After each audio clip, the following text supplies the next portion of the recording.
I'll call Senate Education to order. Madam Secretary, please call the roll.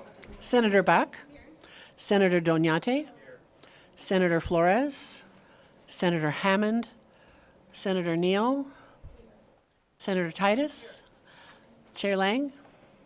And I am here, and please mark those members that are currently not here present when they arrive. In the interest of time and everybody's time, not just ours, we are going to go ahead and do our work session at the end when all the members are here, and we're going to start with the presentation.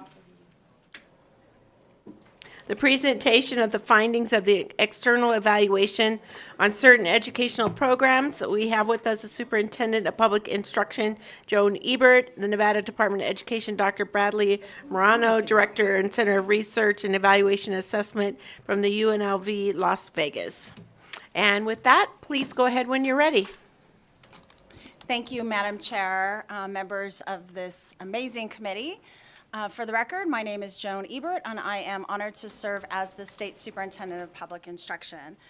With that, I just have a few opening remarks before I turn it over to Dr. Mariano, and that is that I want to applaud him and his team for taking on this work.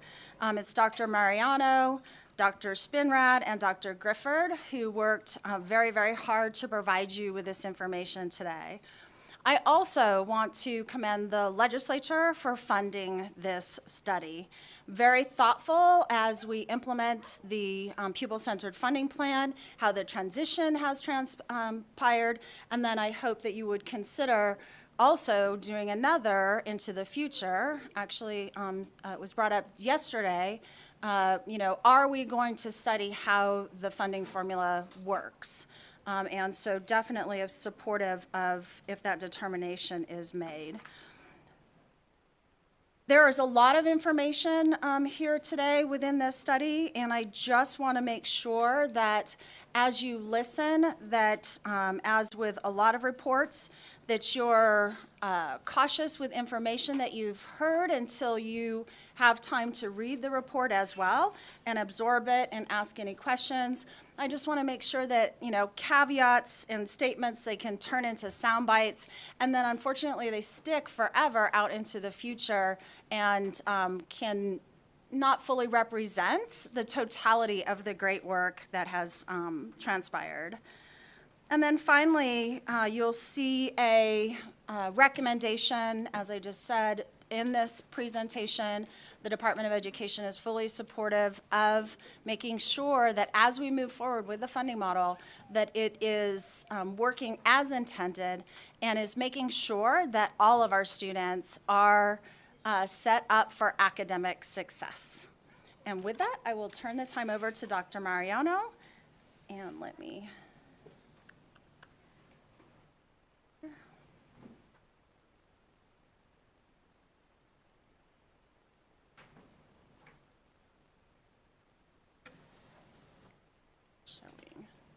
There you go.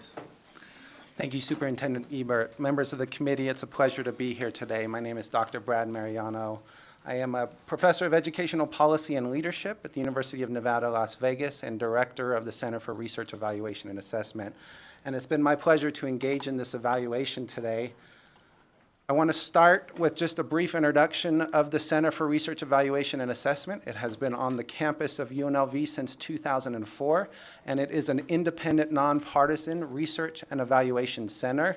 As such, as a disclaimer, the results and information and opinions within this presentation and this report represent the opinions of the authors and not necessarily the Department of Education, the Nevada System of Higher Education, or any employee thereof.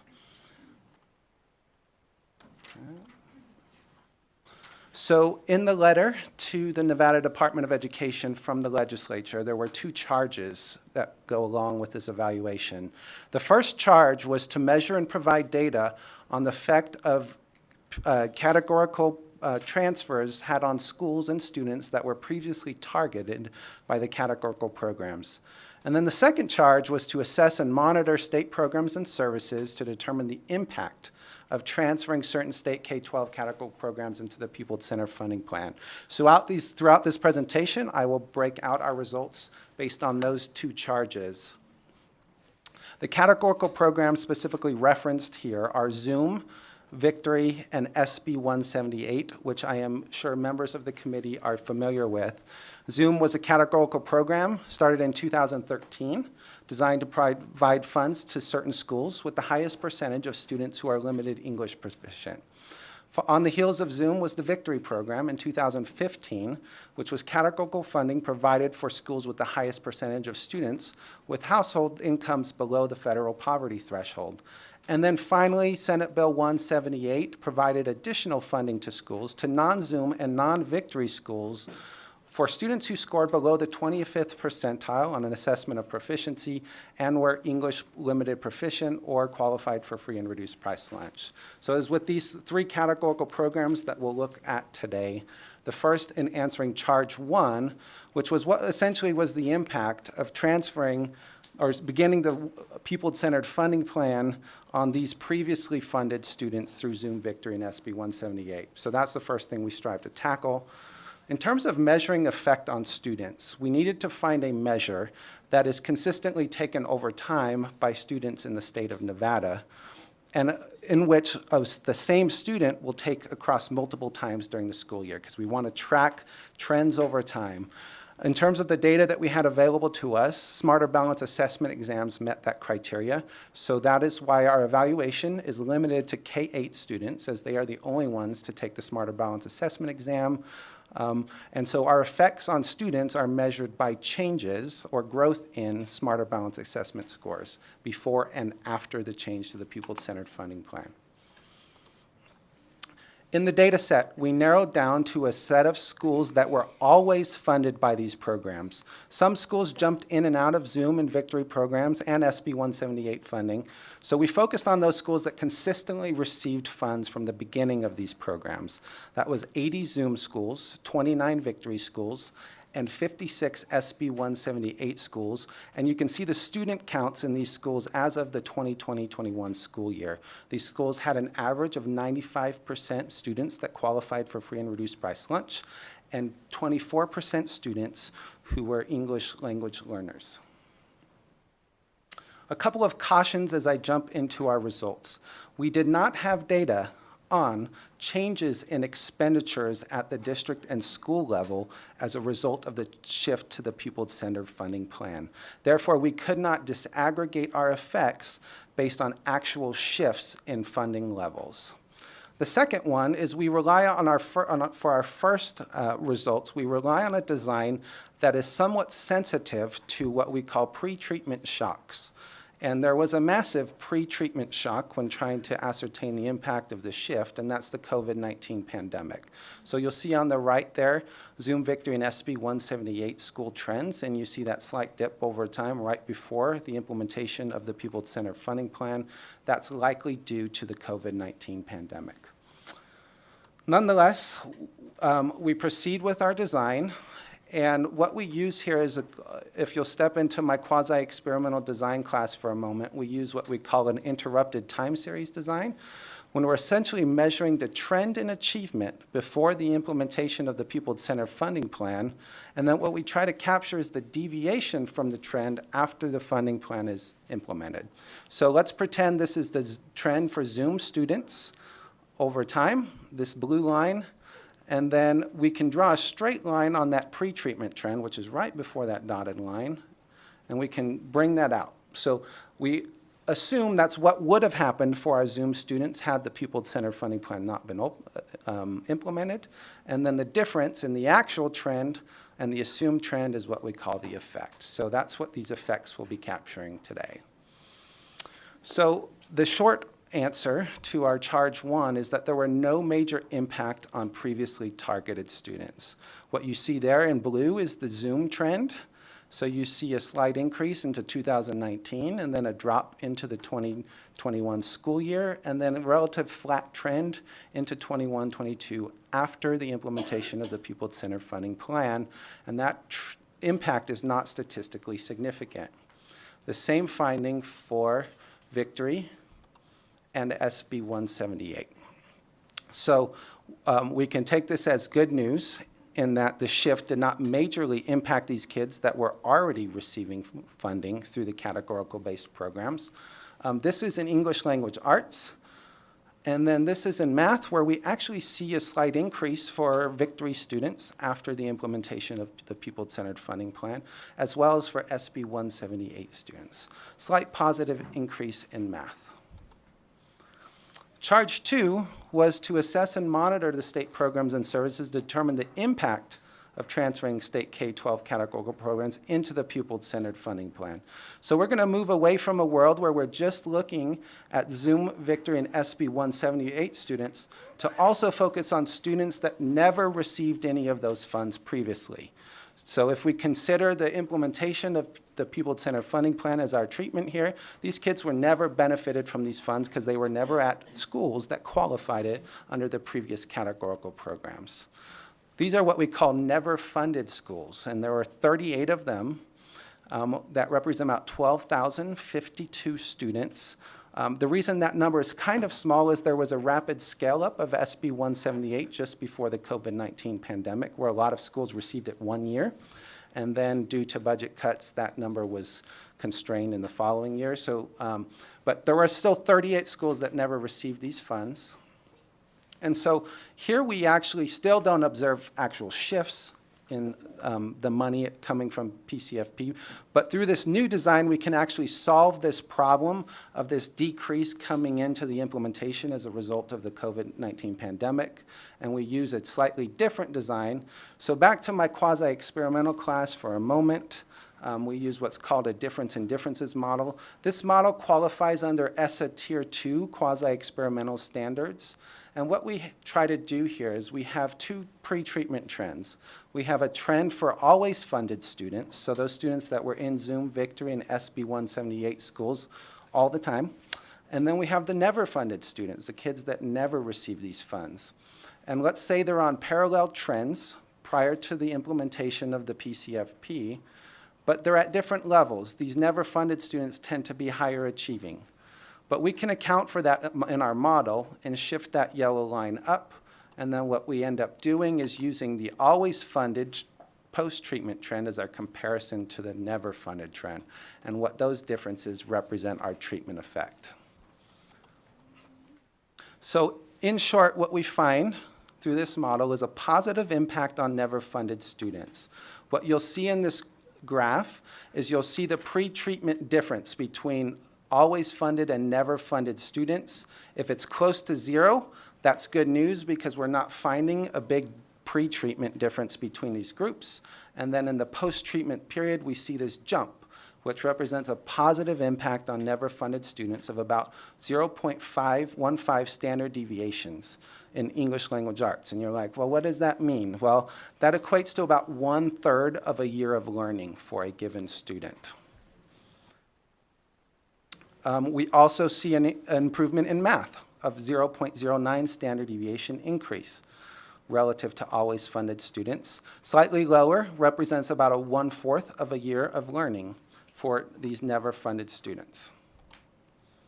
So in summary, charge 1, we see no major impact on previously targeted students, and we see a positive impact on never funded students. We also set out to bring educator voice into this conversation and really find out from educators across the state their thoughts on the first year implementation of the pupil-centered funding plan. So as not to disrupt the important work our teachers are doing, we focused on school administrators, both central office and building administrators who had insight into the implementation. We interviewed 31 administrators, all with previous experience in Zoom, Victory, and SB 178 schools. And here's what they said. We found a group of administrators that were very receptive to the implementation of the pupil-centered funding plan. They viewed it as a common sense approach to distributing funding to districts.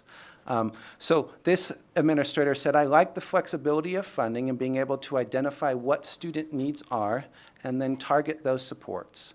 Whereas Zoom was a very prescriptive model, it was funding, but we allocated positions. Now we can say, okay, what does this school need? What does this group of children need? And we need to make tweaks to that because maybe this wasn't exactly the support that were beneficial here. So these administrators were very receptive to the flexibility they had under the pupil-centered funding plan. We also found some restrained administrators that had neither positive nor negative views. For example, this central office administrator says, honestly, it didn't really make of a huge difference for me, other than I now have to put things in different buckets. Did we get any extra money? I think I got a little more money. The big issue with budgeting is all the strings that are attached to it. That's why we run into the most problems. It's just so many different little pots of money that you've got to sort out. And then finally, our last group were resistant somewhat to the plan. So they were concerned with the loss of Zoom Victory and SB 178 funding. As this administrator said, all we did with the pupil-centered funding model, in my opinion, is just move money around.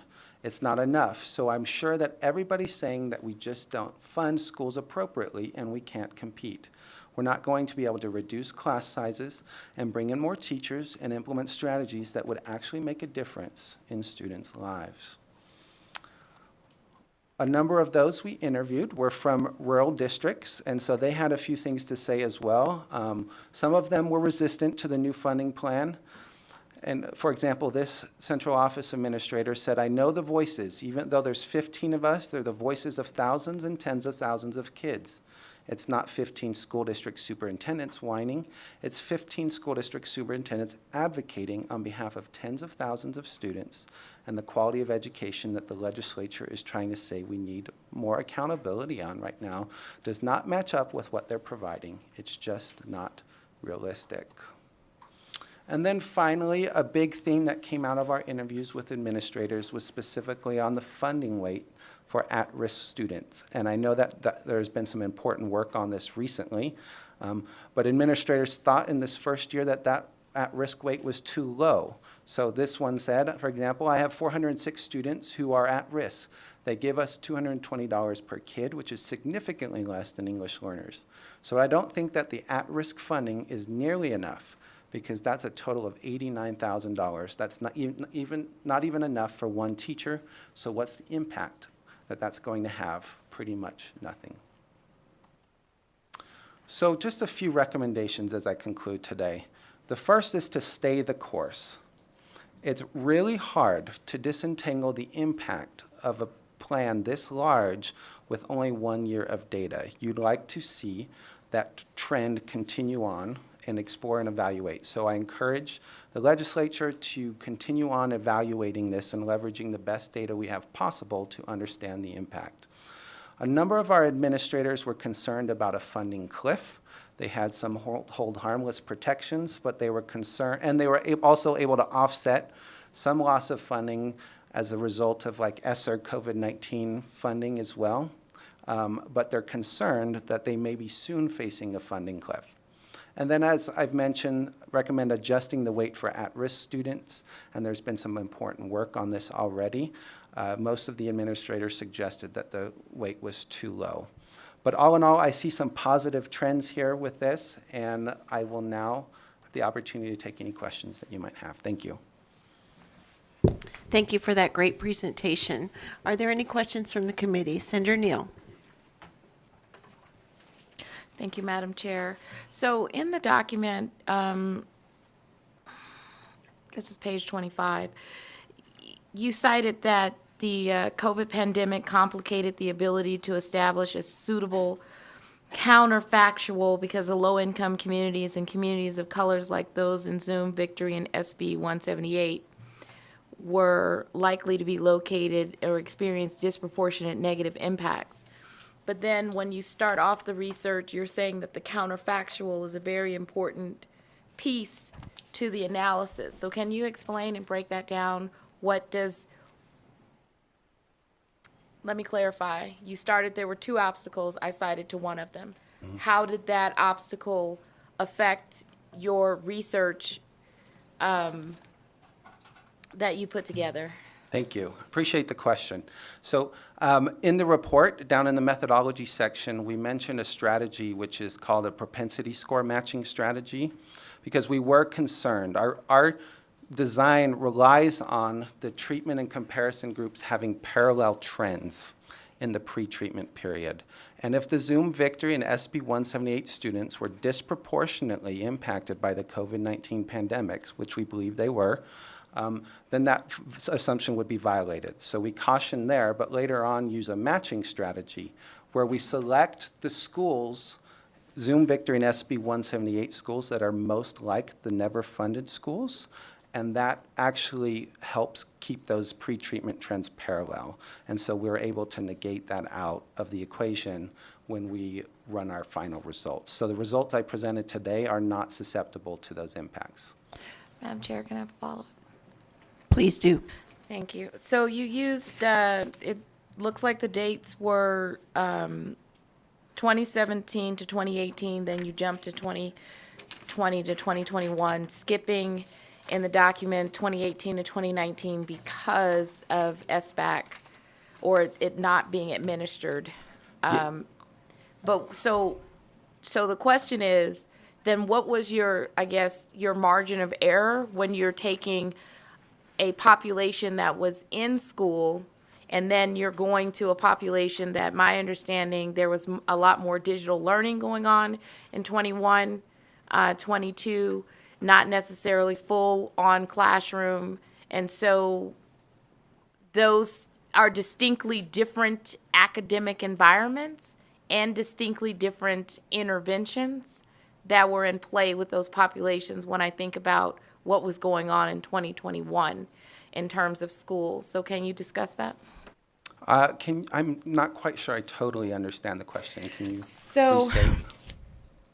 In your report, let me find the page. So this is after your methodology, you lay out that 2017 and 2018, your school years were 2017, 2018. You skipped 2018 to 2019. 2018 to 2019 was included. We skipped 2019-20 because the SBAC was not administered that year. Right, okay. And then you went to 21 to 22 school year.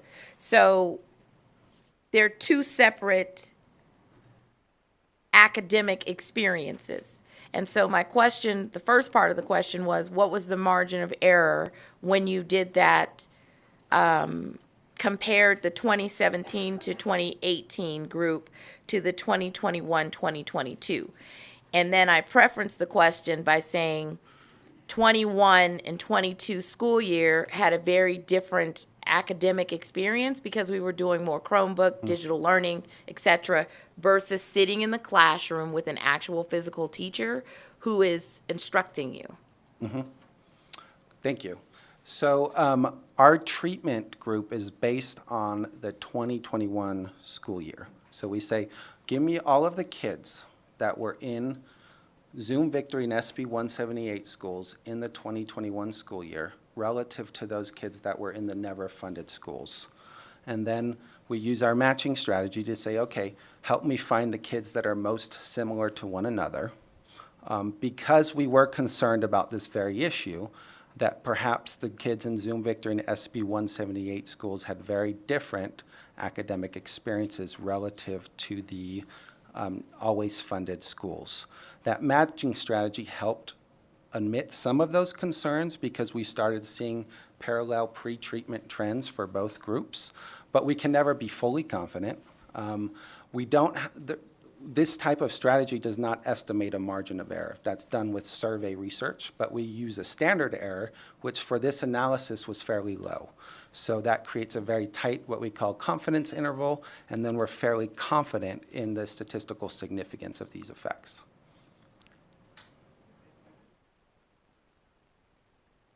Thank you. And so my next question is, and also you cited to how rural communities were negatively impacted versus other. But can you break that down a little bit more? Because it seemed it was more than just adapting to the actual funding, right?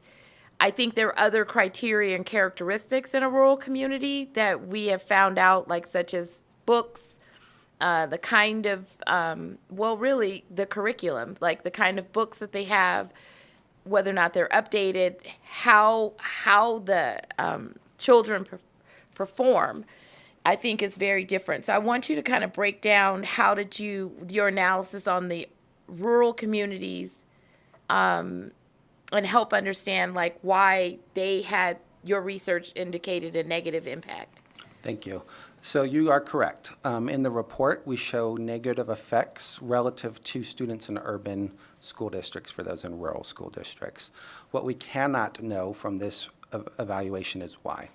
So I'm hesitant to even speculate why.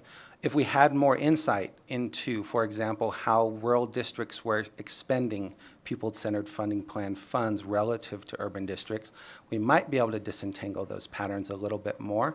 But frankly, I'm not sure why rural school districts, or students in rural school districts, did not do as well under the pupil-centered funding plan as students in urban school districts. It would be a point for follow-up.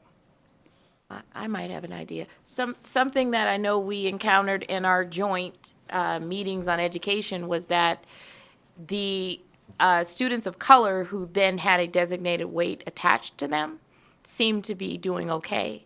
The Caucasian students don't seem to be doing okay at all, actually. So if your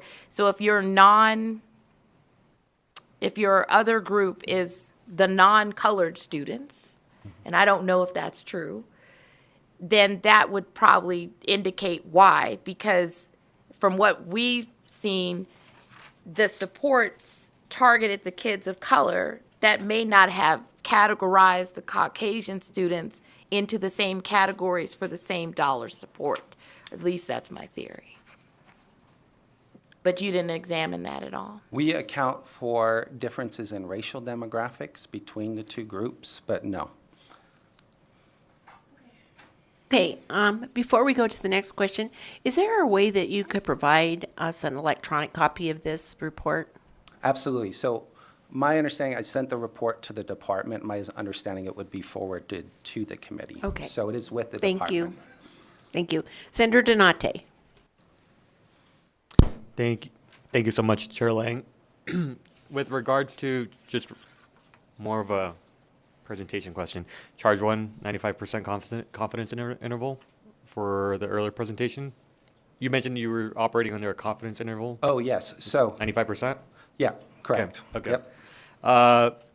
I'm more interested in the recommendations towards the end, and I apologize, I haven't read the full report, and so I'm going to be cautious with the questions that I have in front of me.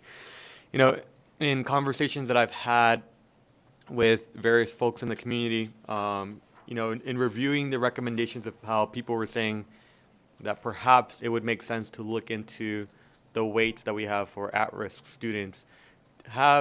In the conversations that you had with administrators, et cetera, did the conversation ever come up about stacking the weights? So for instance, I was an ELL student, but I could also be considered an at-risk student, right? And if I was enrolled in a magnet school at the time, perhaps I could also be considered academically gifted, right? There are multiple thresholds of weights that I could qualify for.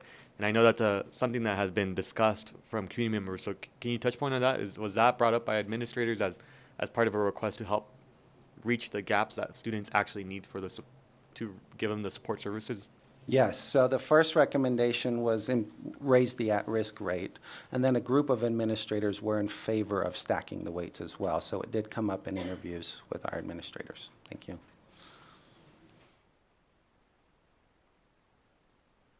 Any further questions?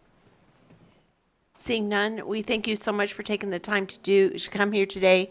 I'm glad the funding worked out to do this report. As I have a chance to go through it, probably not till the end of the session. I'm sure I'll have some more questions, but I know where to reach out to. Thank you. Thank you so much. And with that, we are going to go to work session. Mr. Gaynor.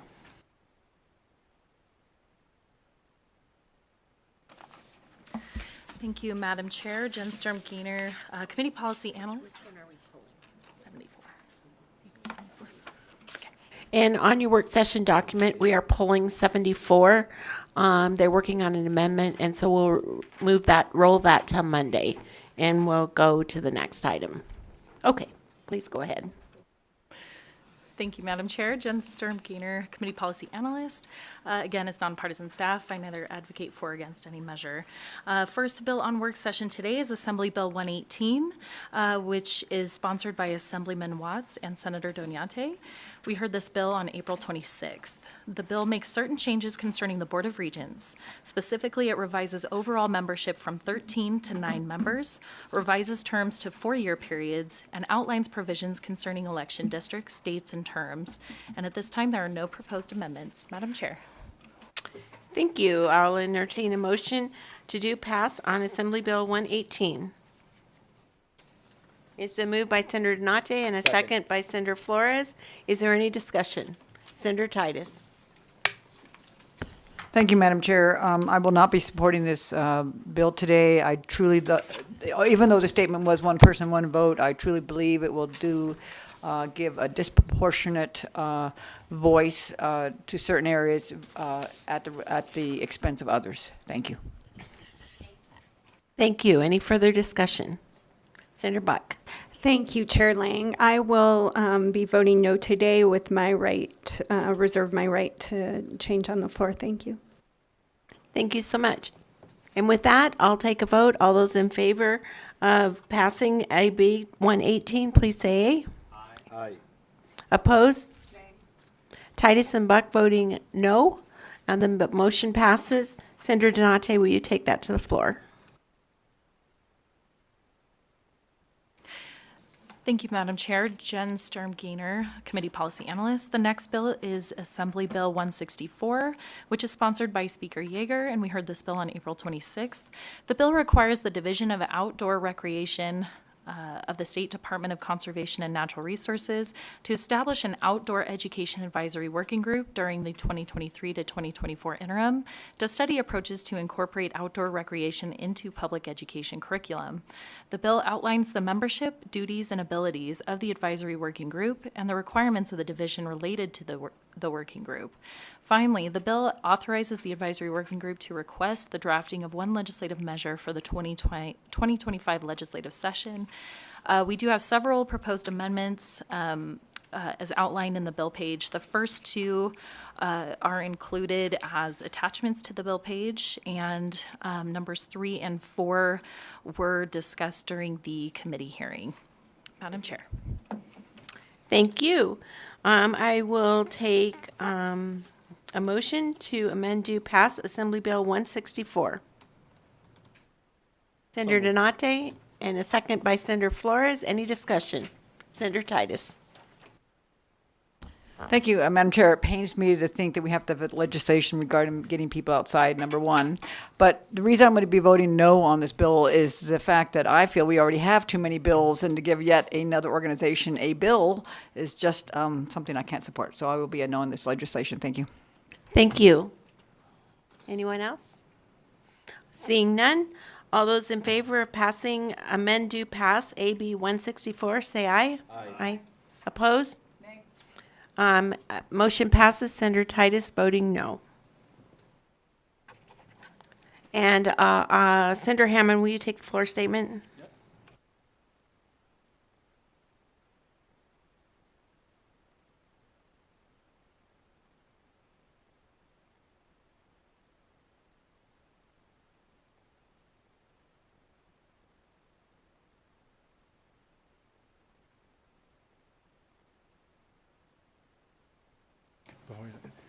Madam Chair, just want to bring to the attention of the committee a group of students that came in to the committee. They're sitting mostly in the back.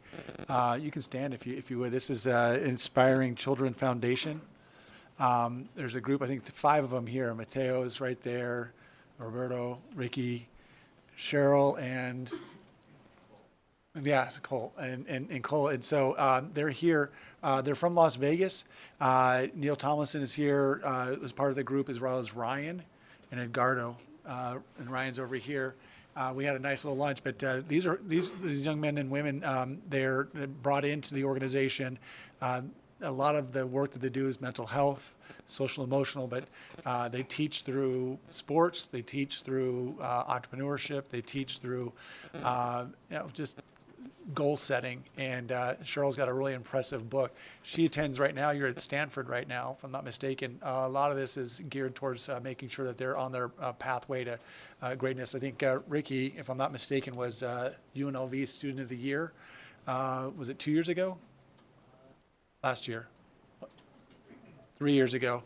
And then of course you get the other students that are on their way. This is a great organization. I just wanted to make sure. I mean, you look at them right there. That's a good-looking group right there. That is a good-looking group, and tennis players, all of them. So I know they can kill me in any game of tennis the minute you guys step on the court. But anyway, this is a great organization. I just had a great conversation with them before we came in, and I want to recognize when I see something this important, this group, this organization, and what they do. So just want to make sure everybody saw that they were here. Thank you. Thank you so much for coming. And did any one of you want to address the committee at all? No takers? You would? Please. Please come up to the table. Yep. And push the mic on and make sure you state your name for the record. My name is Cole Brashear with the Inspiring Children Foundation. I'm not really sure what I'm addressing here. This isn't my field at all. But one of the things that I was taught when I joined this program was that if someone gives you an opportunity, you say yes. You raise your hand. You go to the front of the class. So here I am, and I think for me, probably one of the biggest struggles and challenges that I've had in my life is I spent a lot of my time not having a good relationship with myself. I spent the majority of my teenage years not loving myself, not loving my family, and hurting myself in a lot of different ways. And I know that's probably not something that I'm supposed to bring up at something that's this professional, but I say that so everyone can understand the impact and the length of an effect that this program has had on my life. I have gone from going home every day hurting myself and not wanting to live to now waking up and enjoying what I do and enjoying the people that I'm around. And that wouldn't have been possible without this organization. So once again, I say that kind of so everyone has a general idea as to what we're about and what we do, but really it's just created a whole new life, a whole new family, and it's put my life on a completely different trajectory. So I really appreciate you guys being here, and thanks for calling us out and putting me in this uncomfortable position. Well, guess what? You don't get to leave quite yet because we have a question, if that's okay. Yeah, of course. Senator Neal. Thank you, Madam Chair. Number one, I appreciate your bravery to come up and even say that, right? I know how hard it is to be emotionally vulnerable, and especially in a setting where you're unfamiliar and uncomfortable. But I do want to know, in terms of the counseling that you received that helped you along the way to start loving yourself and empowering your self-esteem. I'm super curious about the programmatic structure around that. So a lot of what we do is based around peer-to-peer support. A lot of staff members within our organization are obviously there. They oversee. We have one clinical psychologist who's kind of able to go over everything that we do and make sure that there's, things that are getting done by the books, along with a couple people who work in a couple programs through Harvard that kind of sign off on what we do if we have any questions. But I would say that a large part of this is that it's one thing when, maybe you as a parent are talking to your kid and you're saying, hey, this is something that would be good for you. This is something that I think would really help you, whether that's getting off social media or, eating healthy. You kind of brush them off and you say, you're an adult. What do you know? You're not me. But when someone who is only a few years older than you or the same age as you is deleting Instagram because they recognize that it's not helping them, it's hurting them, it's creating this level of comparison that's unhealthy. It calls you out and it forces you to really be on top of your game more. And I've found that that's more powerful than anything else in my life. And now I can almost do that for the people that are a little bit younger than me. So I would say that's the most impactful aspect of counseling, but there are other more like correct forms, if that makes sense.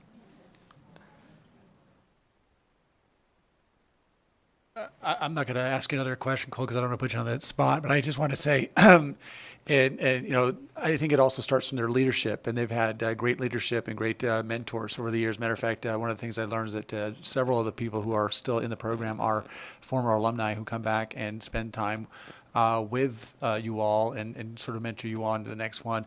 I was really impressed because Cheryl has got a program that she runs at Stanford.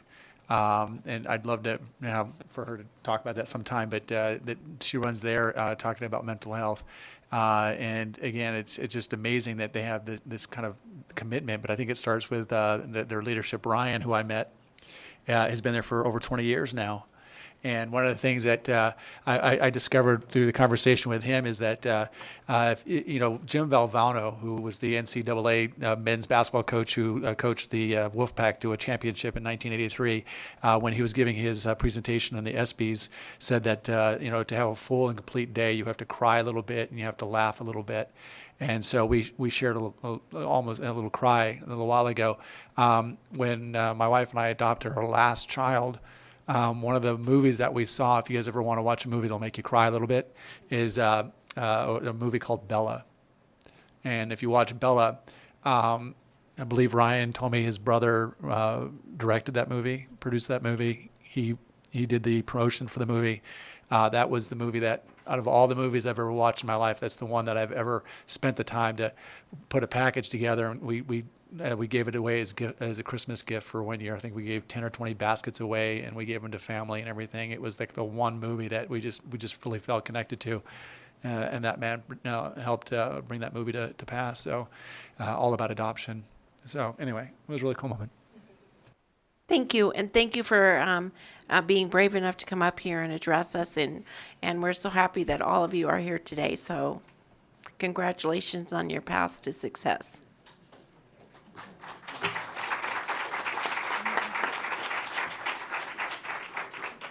And with that, we're going to take the bills a little bit out of order today.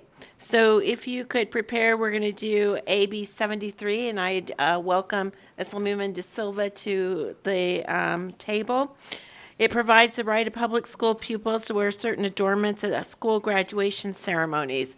And welcome, and please proceed when you're ready.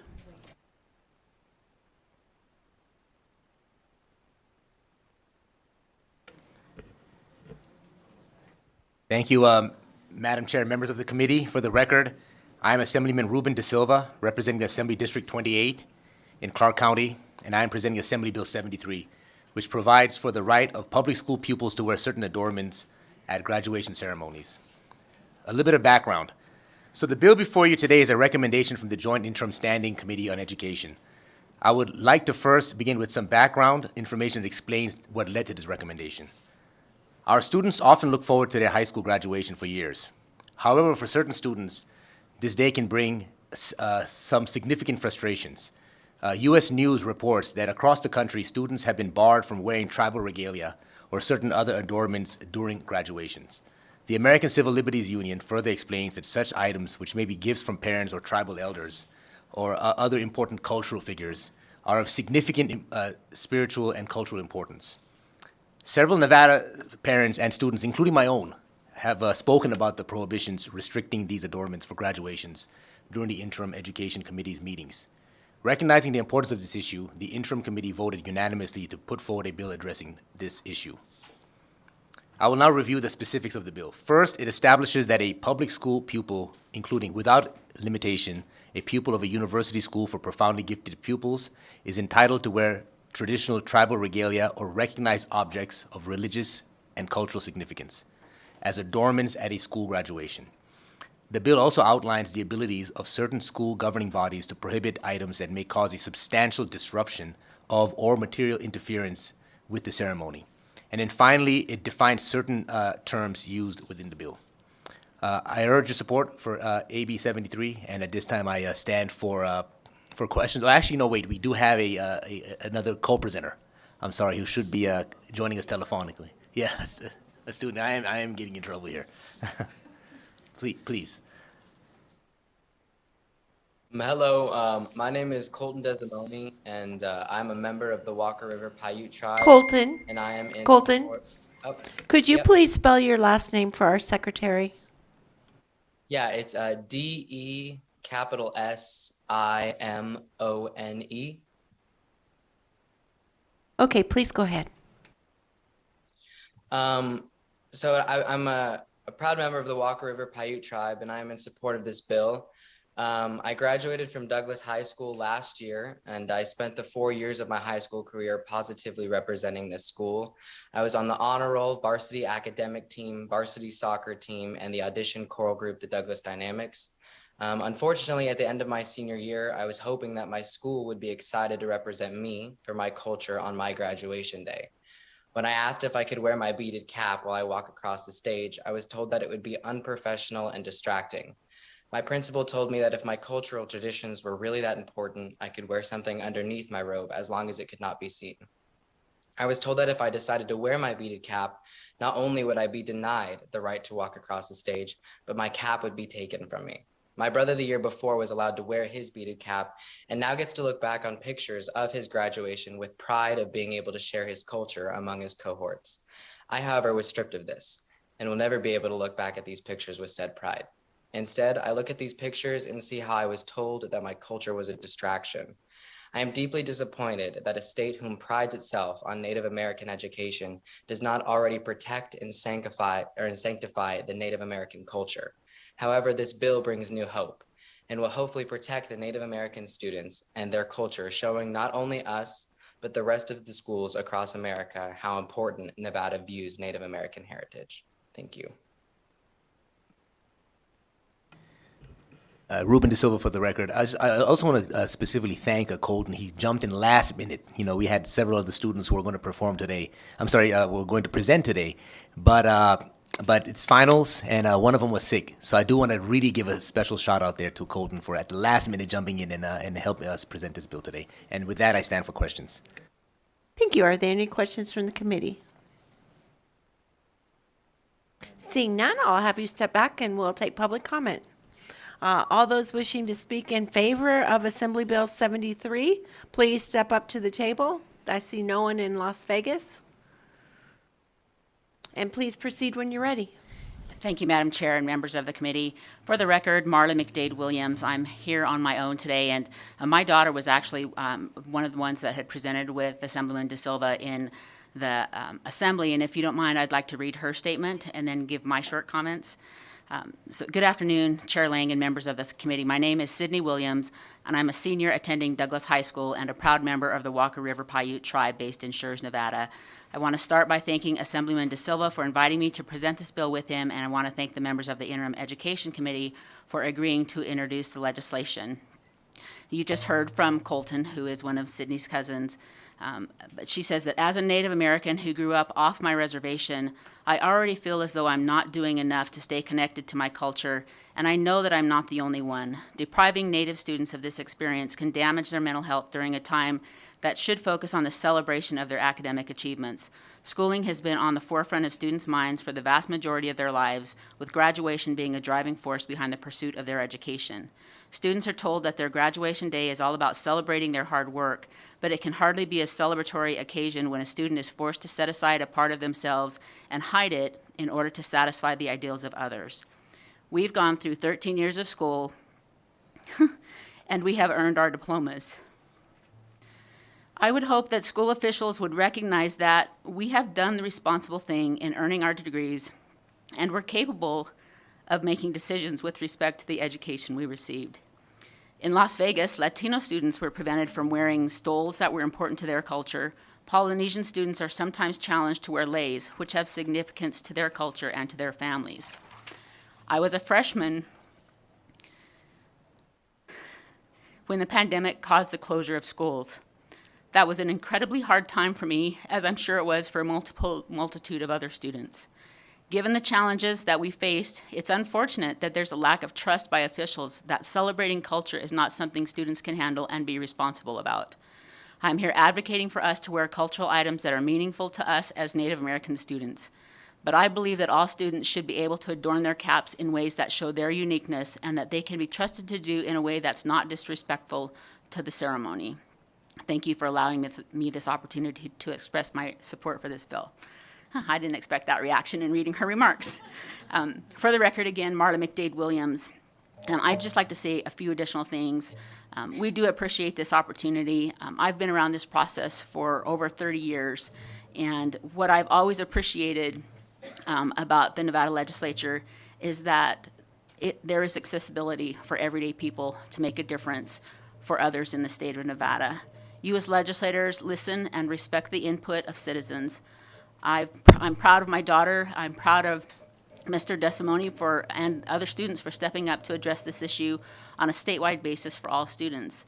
It's past time to recognize that culture is important and it should be honored and celebrated in education. This time is important with respect to this bill. Graduations are starting soon, and the appeal process may take up to 5 days if someone believes that an item is not appropriate for graduation. So I just make that appeal. In closing, this bill recognizes our students' diversity, our state's diversity, and it moves us into inclusion. Thank you. Thank you. Next person, please. Umheji. My name is Sorrel Smokey. I'm the chairman for the Washoe Tribe of Nevada and California. I'm also the president of the Intertribal Council of Nevada, representing all 28 tribes in the state of Nevada. I'm showing my support for this bill. It's something that's long overdue, and I don't know when this started, to be honest with you. I don't know when it started that Native students were being denied to represent themselves and their culture and their heritage. And I also want to make the statement that the representation of wearing feathers and beads, it's not just an individual representation. That, to us, is our ancestors there with us. So it's not just one person saying, this is just me, this is how I want to represent myself, because that's important to us. And we've always done so. So I don't know when this started. And throughout history, Native American people have constantly been denied representation of culture, of prayer, of our traditions historically. And for this to come up again in a time that is now in the 2020s, year 2000s is just kind of ridiculous. You know, why do we keep reverting back? Native American people, we are the only minority group in the country that have to prove we are a part of that minority group. We have to have cards that say we are an enrolled member of a tribe. Nobody else has to do that.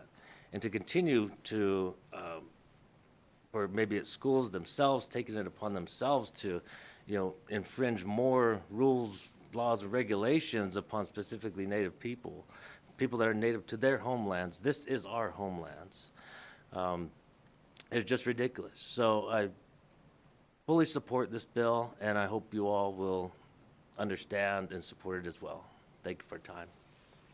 Thank you. And just a reminder to people that are speaking today, if you're going to speak, you should sign in on the clipboard over by the front door. Please go ahead. Good afternoon, Chair and members of the committee. For the record, my name is Annette Magnus, and I'm the Executive Director of Battleborn Progress. We are here to testify in support of AB 73.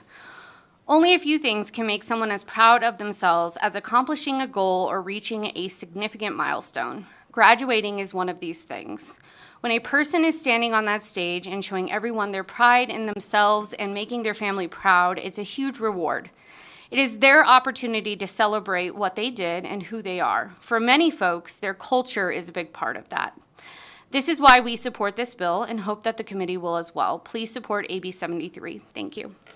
Thank you. Next.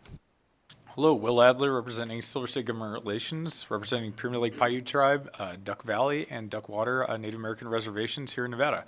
AB 73, it looks to do something that everyone should be proud of, which is recognizing that anyone should have their moment up there on a graduation stage and not be restricted by previous, condemnations of what is or isn't appropriate based upon what was basically a Western standard for graduation. So I just want to say thank you to the Committee of Education for bringing this forward, and thank you to all those involved with AB 73. It is a well thought out bill, and it will bring good structure to allowing students the representation or the self-representation, however they choose, on their graduation day. Thank you very much, and full support of the bill.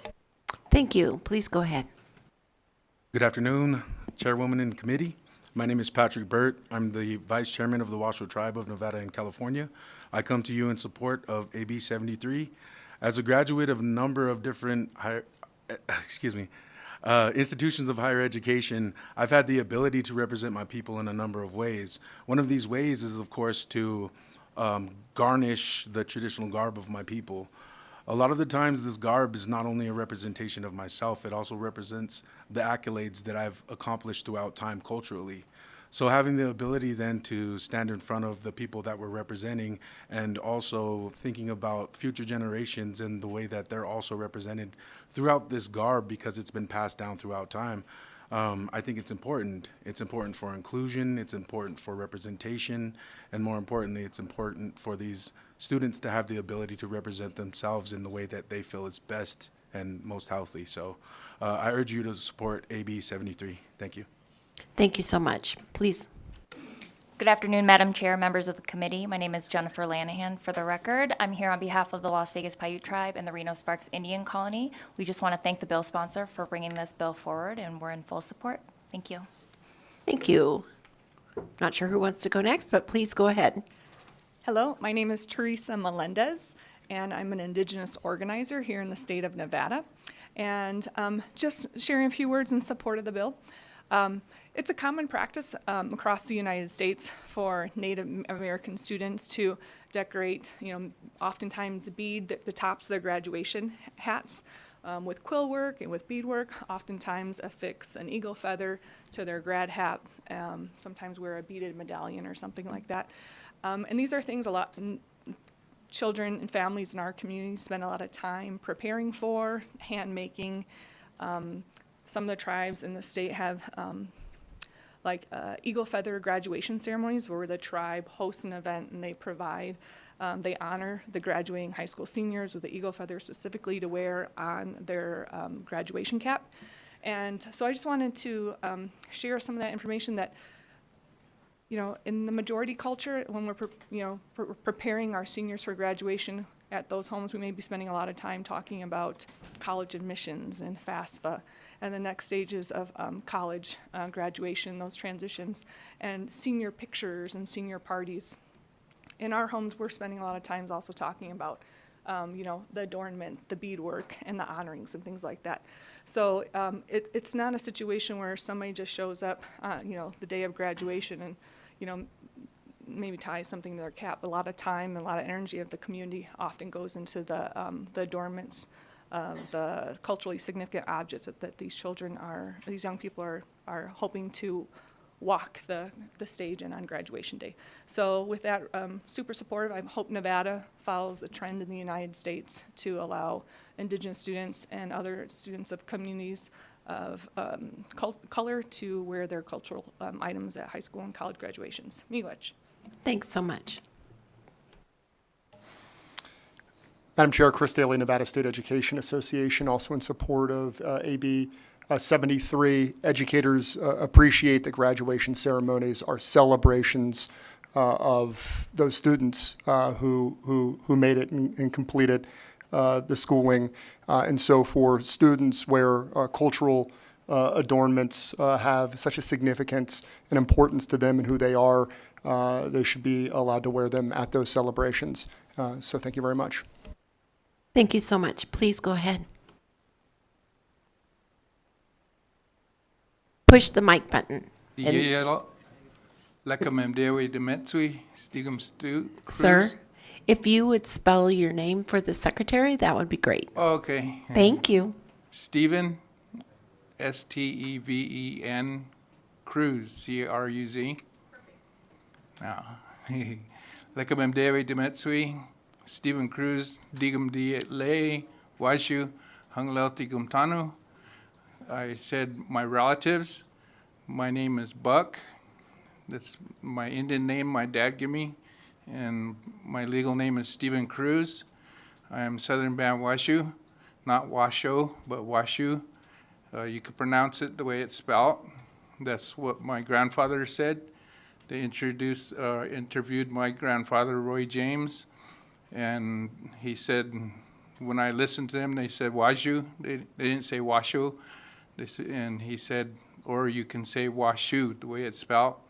So I use my language also, and I support this bill that they say if you can know 2 languages, it's going to help you to be more intelligent. And so my aunt was locked in a closet. They didn't go to a boarding school, but they was locked in a closet up in Fredericksburg in Alpine County. And they only went to 8th grade. And so the identification of ourselves as being individuals, I noticed that you guys have your own style also. And I noticed that you're proud of being on the Senate, maybe, those buttons there. And we are proud of who we are also. And myself, I wore this because I'm proud of being Washoe. And I like my children, my grandchildren, and I have a little great-grandbaby girl. I want them to be proud of who they are. And I said relatives when I introduced myself to you because we are all related, and we all need to raise each other up to a higher being to reach our full potential. So I'm out of time, I guess. So thank you. Thank you so much. I don't see anyone in Las Vegas. Is there anyone BPS on the telephones wishing to speak in favor of AB 73? The public line is open and work, but there are no callers wishing to testify at this time. Thank you. Is there anyone in Carson City wishing to speak in opposition? Seeing none, is there anyone in Las Vegas wishing to speak in opposition? My name is David Gomez, Nevada Peace Alliance. I was not speaking in opposition. I just was sitting in the back because I had to mess with my phone and I didn't want to be disrespectful. Do you want to speak in support, sir? Yes. Okay, please go ahead. Again, my name is David Gomez, Nevada Peace Alliance. I'm also a Clark County School District Bridge Commissioner that helps with the Clark County School District.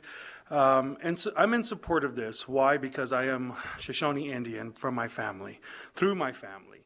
And, you know, the issues that I've seen over time, Native Americans have always, even in Indian Ed here in Las Vegas, have always been given the shorter end of the stick. They haven't been given the appropriate funds and certain things to help them do what they need to do. At one point, we had to beg for, or the president of that organization had to beg for money for feathers for the Native American kids to have.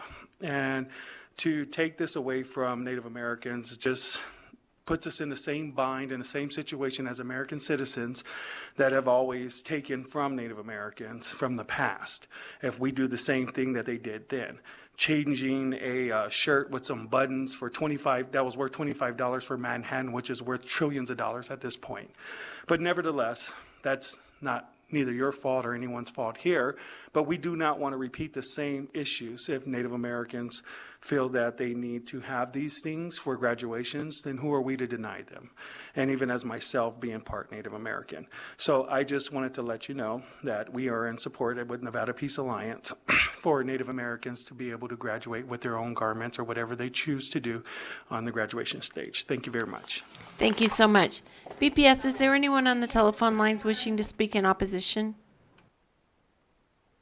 There are no callers wishing to testify in opposition at this time.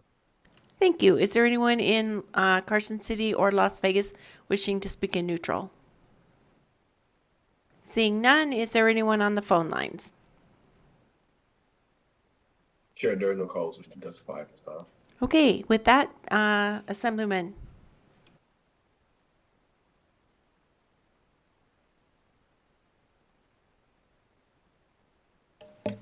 Thank you, Madam Chair and members of the committee. In closing, I'll just say this. This is not my bill. This is a bill that was sponsored by the Education interim committee. But I will say this, there's been a lot of folks associating this bill with me, including a lot of young people in our community. Just this past 2 weeks, I've been emails, text messages, random high school seniors finding me on social media and asking me, can we get this bill passed? You know, I had a local church group who said that their church gave them a cultural garb to wear kente cloth that was not recognized by their school. I believe this was Legacy High School. They said they could wear their BCom graduation because CCSD actually recognizes that, but they can't wear the graduation stole bestowed to them by their church. I had a local Polynesian dance club. Again, this is a community group whose group now gave them another graduation regalia to wear, a certain type of a choral cord. But their school has told them that they couldn't wear this because it was, again, not sanctioned by CCSD or by their local school. Just this morning, my own student at Rancho High School, I did reach out to Senator Flores about this, texted me and said that my school was saying that they could not wear another graduation flag that, again, was given to them by a family member. So not only do I urge you to pass this bill, but I also urge you to think about those high school seniors who will be having their graduations in the next 2 weeks. So timeliness is important over here, as Mrs. McDade mentioned, and I urge you and those folks also who are in the process of getting this bill passed to consider the timeliness of this bill. Thank you. Thank you, Assemblyman. And with that, we're going to close the hearing on AB 73. And Assemblyman, if you'd sit back down, we are going to vote on this today. Madam Chair, I would like to move to do pass Assembly Bill 73. Okay, it's been moved by Senator Flores, second by Senator Titus. Any discussion? Senator Donate. Thank you so much, Chair Lang. I'll make this really quick. You know, I was actually one of the students that was denied my cultural regalia when I was at East Career and Technical Academy, which is in CCSD. And I didn't realize it until this morning when I went on Facebook to see one of my Facebook memories. And 5 years ago was when I had the Latino graduation at UNLV, and I was joined by my parents. It's a very proud photo that I have in my office, surrounded by my family members, wearing a Mexican sarape. I know it's important for many of our students, and I overwhelmingly support this bill. Thank you. Anyone else? With that, I will, all those in favor of supporting AB 73, say aye. Aye. Opposed? Motion carries unanimously.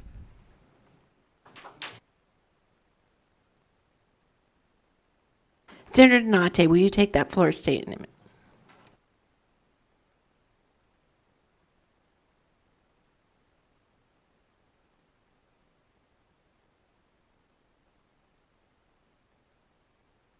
Okay, with that, we'll open the hearing on Assembly Bill 54. It makes various changes related to education. Superintendent Ebert.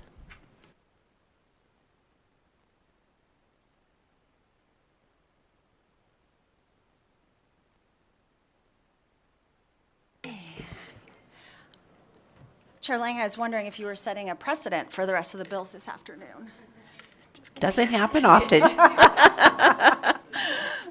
Thank you very much. I think that was definitely the way to start today, though, so thank you. Chair Lang, Vice Chair Flores, I appreciate all of the members in the Senate Committee on Education. For the record, my name is Joan Ebert. I'm honored to serve as the State Superintendent of Public Instruction. I also am joined by my team here as we go through this bill. If we have questions, may ask them to join as well. So starting with Section 2, Nevada law requires the annual reporting of both pupils who are eligible for and pupils who receive free and reduced lunch price breakfast and lunch. This data point has historically been used as a socioeconomic indicator in educational data and as a federal requirement. The department is required to collect the data for eligible, but is not required to collect the data for receive.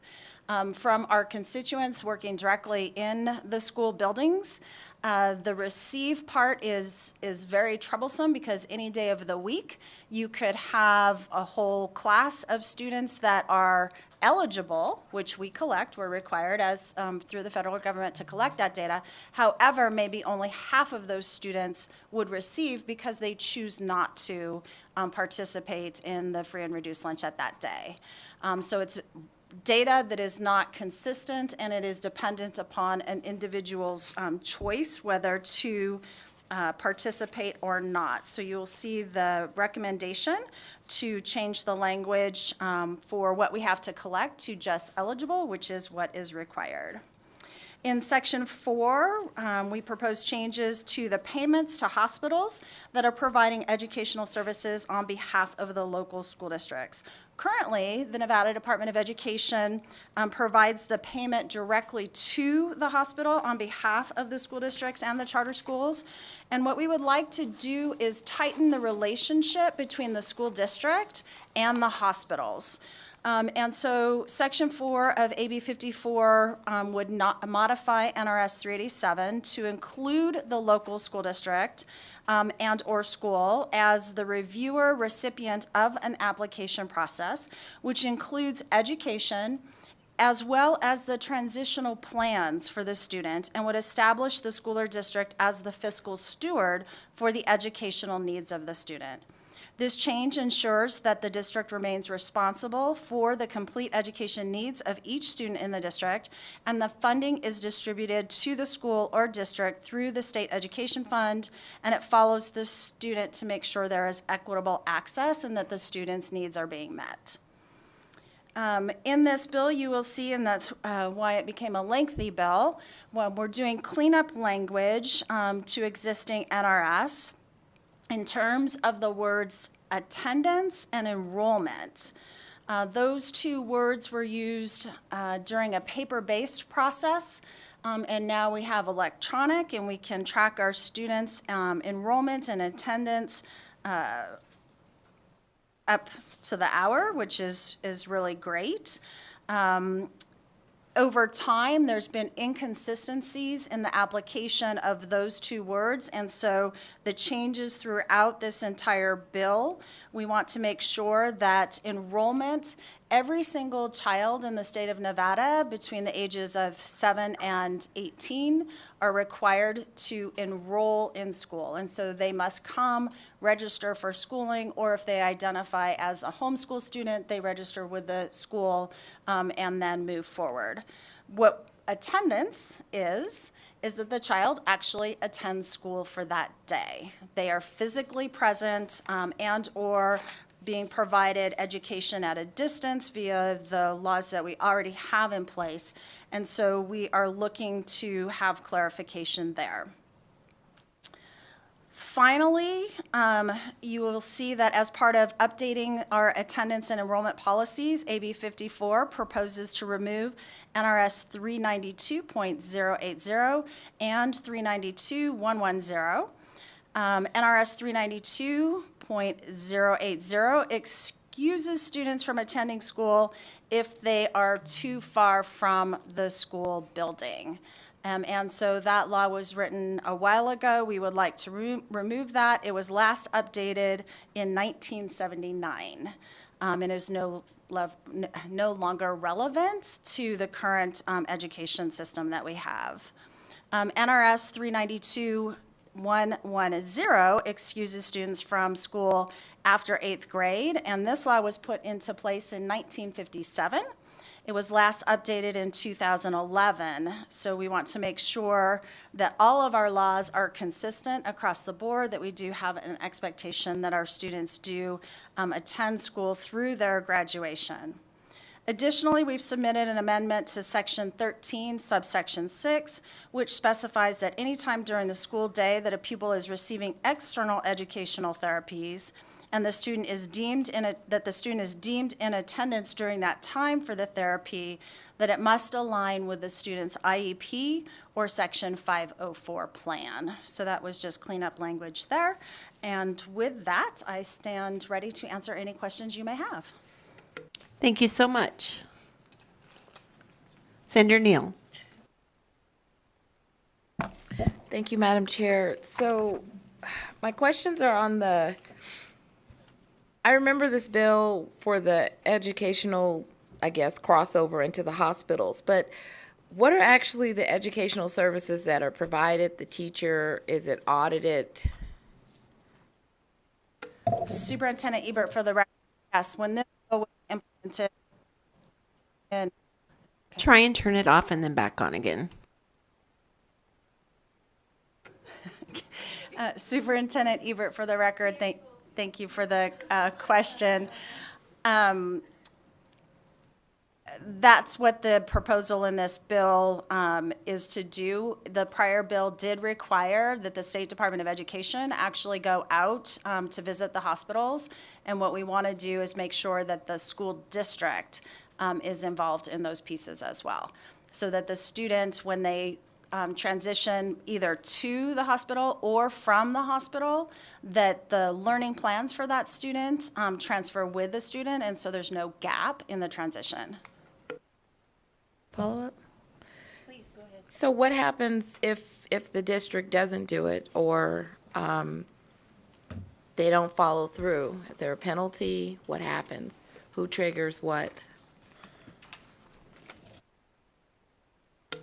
Superintendent Ebert, for the record, I would land everything on that all of our students are afforded a free and appropriate education.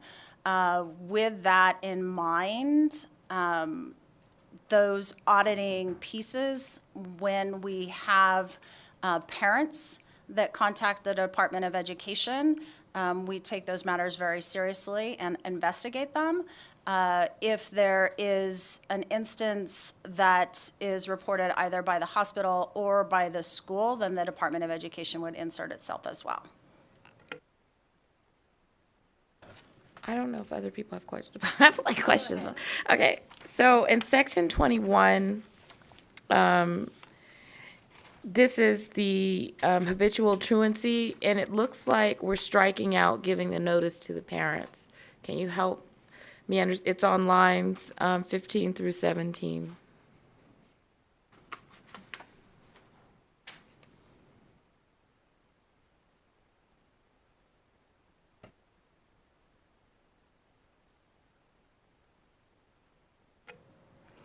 So this, I believe, may need to, is covered previously in, if you go to page 23, communicate the various means in a format and extent, to the extent practicable with the language pieces that we've asked for, parents or legal guardians. So what we did there is just a duplication of language. It wasn't intended that the parent and guardian was not to be notified. Thank you for that clarification, because I thought that section 20 and then section, really, page 22 and 23, where section 20 was just dealing with truant, and that section 21 was then dealing with habitual truancy, and then the bill goes on to then deal with chronic absenteeism. So is there a different delineation between truant and habitual truant?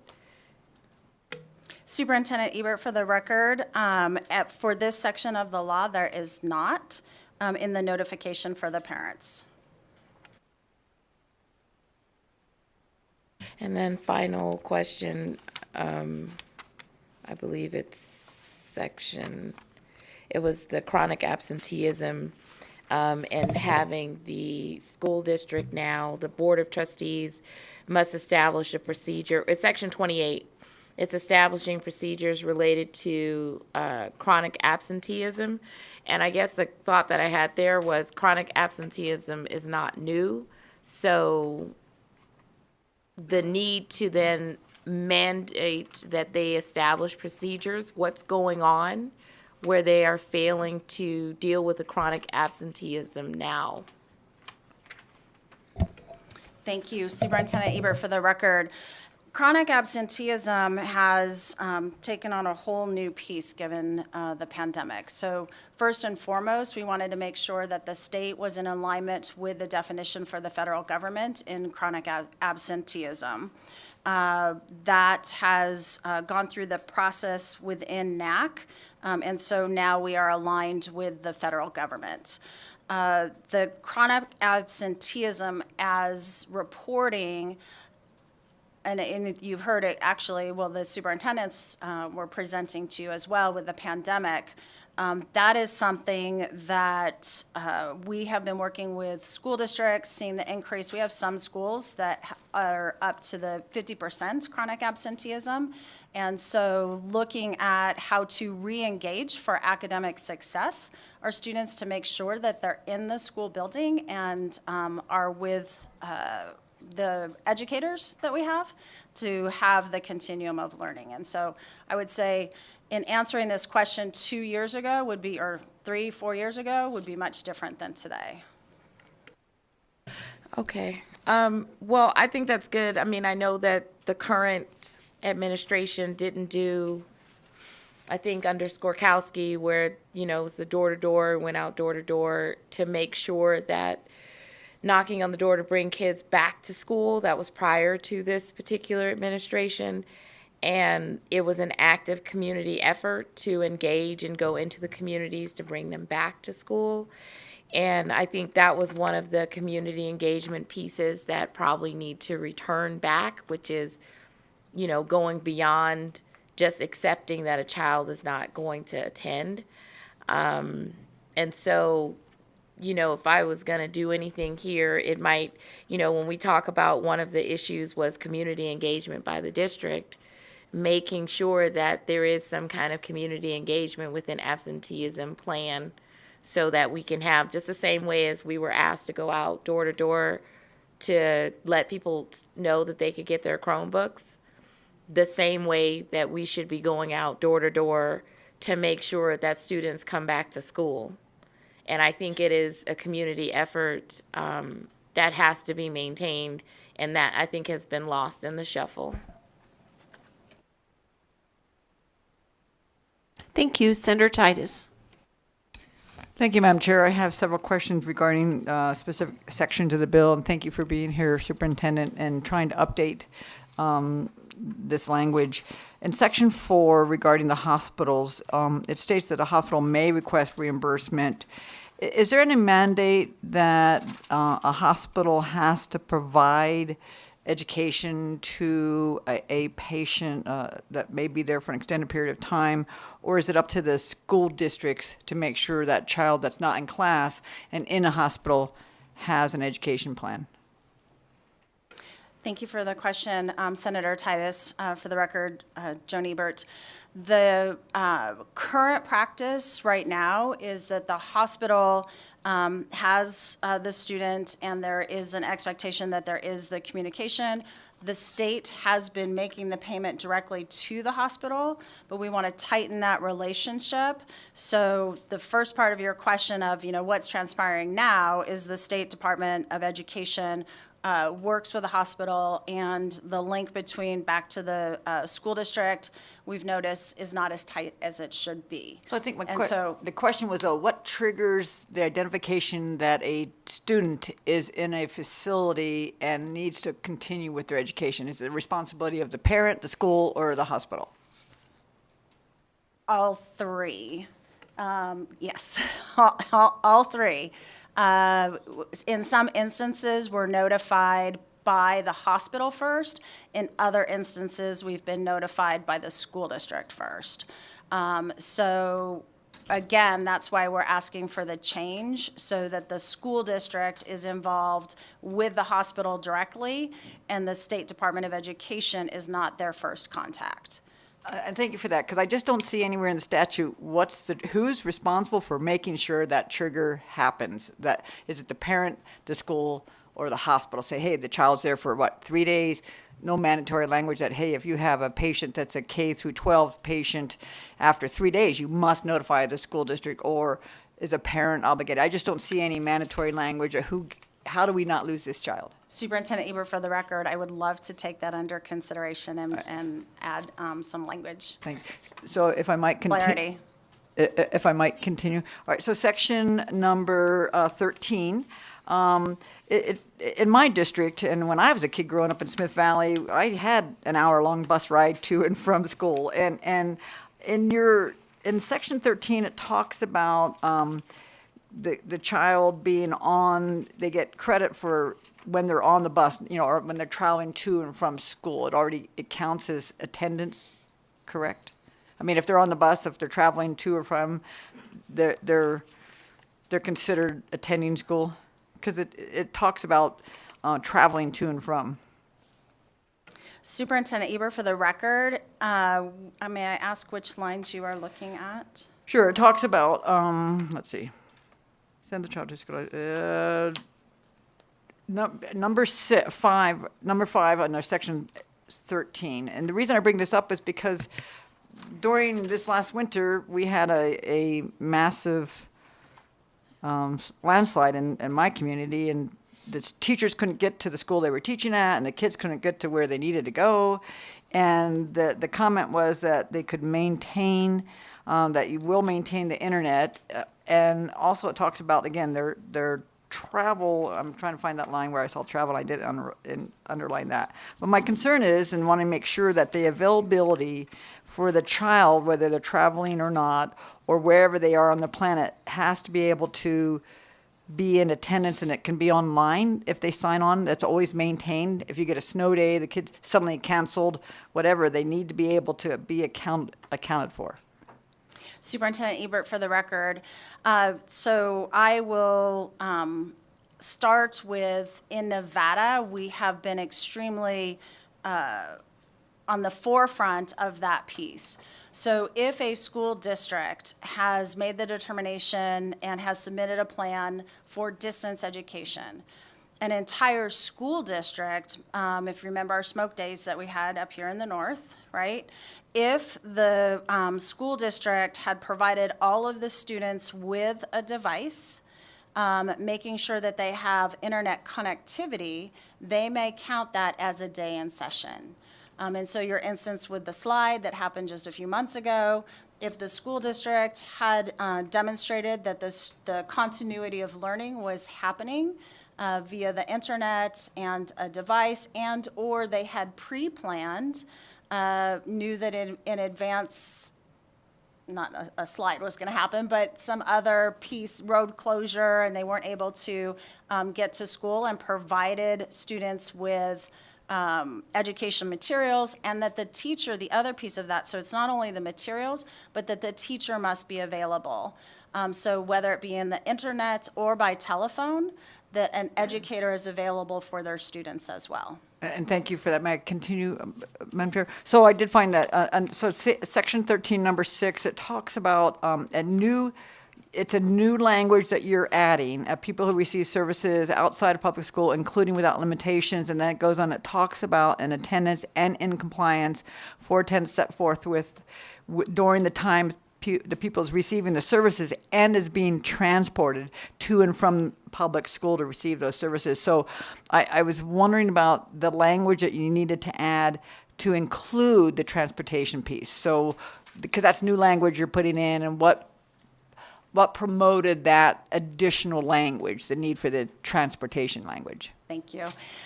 Superintendent Eber, for the record, in those instances, to your point, and we have students in Nye County as well that travel over an hour to school each day, they actually travel to school with, the teacher drives the bus to school. And so where there is learning transpiring, we do not want to take that time away from them as part of their school day.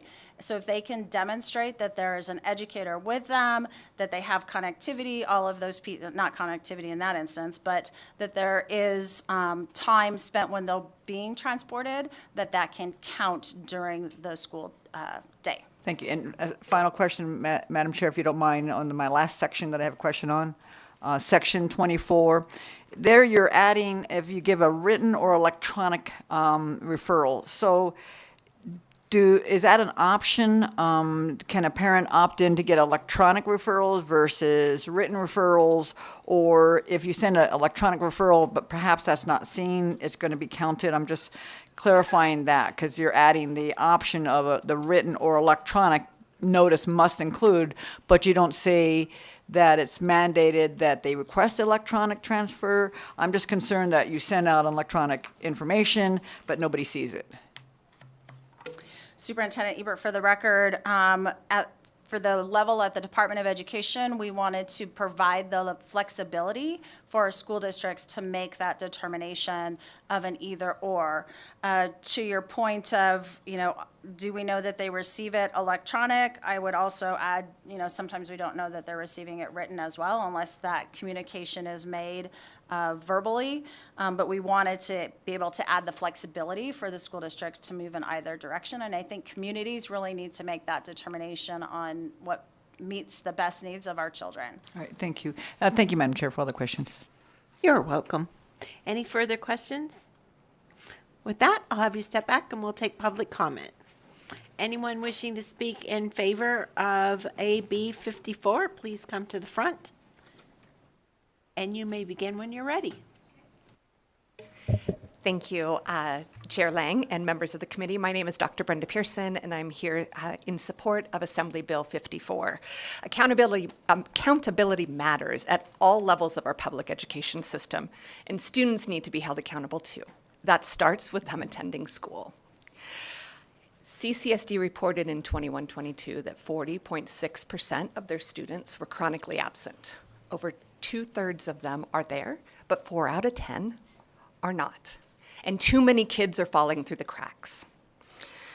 AB 54 allows us to have accurate and consistent data so that we can understand what the problem is. Without understanding clearly what the problem of the absenteeism is, we can't solve for this. We want to thank this legislative body as well as the sponsors of this bill for bringing this bill forward. Thank you. Thank you. Please go ahead. Thank you, Madam Chair and members of the committee. For the record, my name is Mary Przinski, here representing Nevada Association of School Superintendents, an organization that's comprised of all 17 school districts. And we want to thank the State Department for the thoughtfulness that went into this bill and the things that have been cleaned up. And also thank you today for the good questions and requiring a little more thought to get things cleaned up. But this is important. There are several pieces in here that will help us all. So thanks. Thank you. Please go ahead. Thank you, Chair, members of the committee. For the record, KB Mejia with the Ferrado Company, here on behalf of the Nevada Association of School Boards. NASB is in full support, and we echo the comments of our colleagues and urge your support. Thank you. Thank you. I'm waiting for you. Sorry, good afternoon, Madam Chair, members of the committee. My name is Maureen Isis, and I'm the president of the Clark County Education, and I'm here in support of AB 54. As a former classroom teacher, because right now I'm on full-time release, I support this bill. I know I've always struggled with the attendance of my students, and anything that we can do to help address those issues, I think is helpful. I know my first couple of years of teaching, I actually went to a couple of the homes of my students to find out why they were absent. I remember one student in particular, my first year, he was babysitting his siblings. And luckily for me, I spoke Spanish, and I was able to speak to his mother and get her to understand the importance of the child not missing school, and was able to help her get supports in other ways. So I think it's important that we do everything we can to make sure our students are in school. Thank you. Thank you. Anyone on the phones BPS wishing to speak in support of AB 54? Chair, the public line is open and working, but there are no calls at this time. Thank you. Anyone wishing to speak in opposition in Carson City? Anyone wishing to speak in opposition in Las Vegas? Anyone wishing to speak in neutral? And in Las Vegas, anyone wishing to speak in neutral? Okay, Superintendent, would you like to give some closing comments? Thank you, Madam Chair. I really appreciate the comments that were shared today and the ideas to make sure that we tighten up some of the language. Also, my staff was pointing out to me, and specifically Senator Tynes, the section that you were speaking to was in relationship to those students that are receiving services via transportation, via hospitals, and those types of things. So that language was specific to your question. What I stated on the record, though, also holds true. Thank you. And with that, I'll close the hearing on AB 54 and open the hearing on AB 65. This revises provisions related to education. Please go ahead when you're ready. Thank you once again, Chair Lang, Vice Chair Flores, members of the Senate Committee on Education. For the record, my name is Joan Ebert, honored to serve as the State Superintendent of Public Instruction. I'm joined by my colleague, Christy McGill, who is the Director of our Office of Safe and Respectful Learning Environments. So I'm going to jump right in, walking you through the bill. Section 2, the definition of bullying was added to NRS Chapter 38 with the passage of SB 163 during the 2009 session and further amended in later sessions to include more definition criteria. Currently, there is no clear distinction in NRS 388.122 for schools to differentiate between bullying behavior and mutual conflict. So when the term bullying is used too broadly, it minimizes the seriousness of the real bullying and the experiences of people who are victims of bullying. Section 2 adds clarifying language to NRS 388.122 to specify that bullying does not include mutual disagreement or conflict. This change in language will help ensure bullying incidences are treated seriously and differently than instances of mutual disagreement or conflict. Section 3 of the bill clarifies the Department of Education's role in adult-to-child investigations. According to NRS 388.14553, the local education agency administrators are required to follow up on all safe voice tips and complaints and investigate as necessary. In this NRS, as currently written, it requires a simultaneous investigation to be undertaken by the Director of the Office of Safe and Respectful Learning Environments for adult-to-child complaints.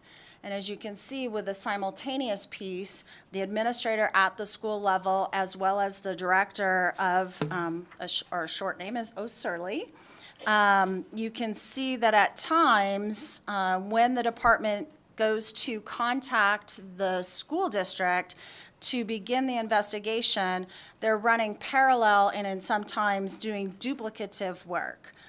So what we're asking in Section 3 is to amend 388.1323 to allow the Department of Education and school administrators to follow the same process for adult to-child complaints that are used in the bullying investigation and appeal process.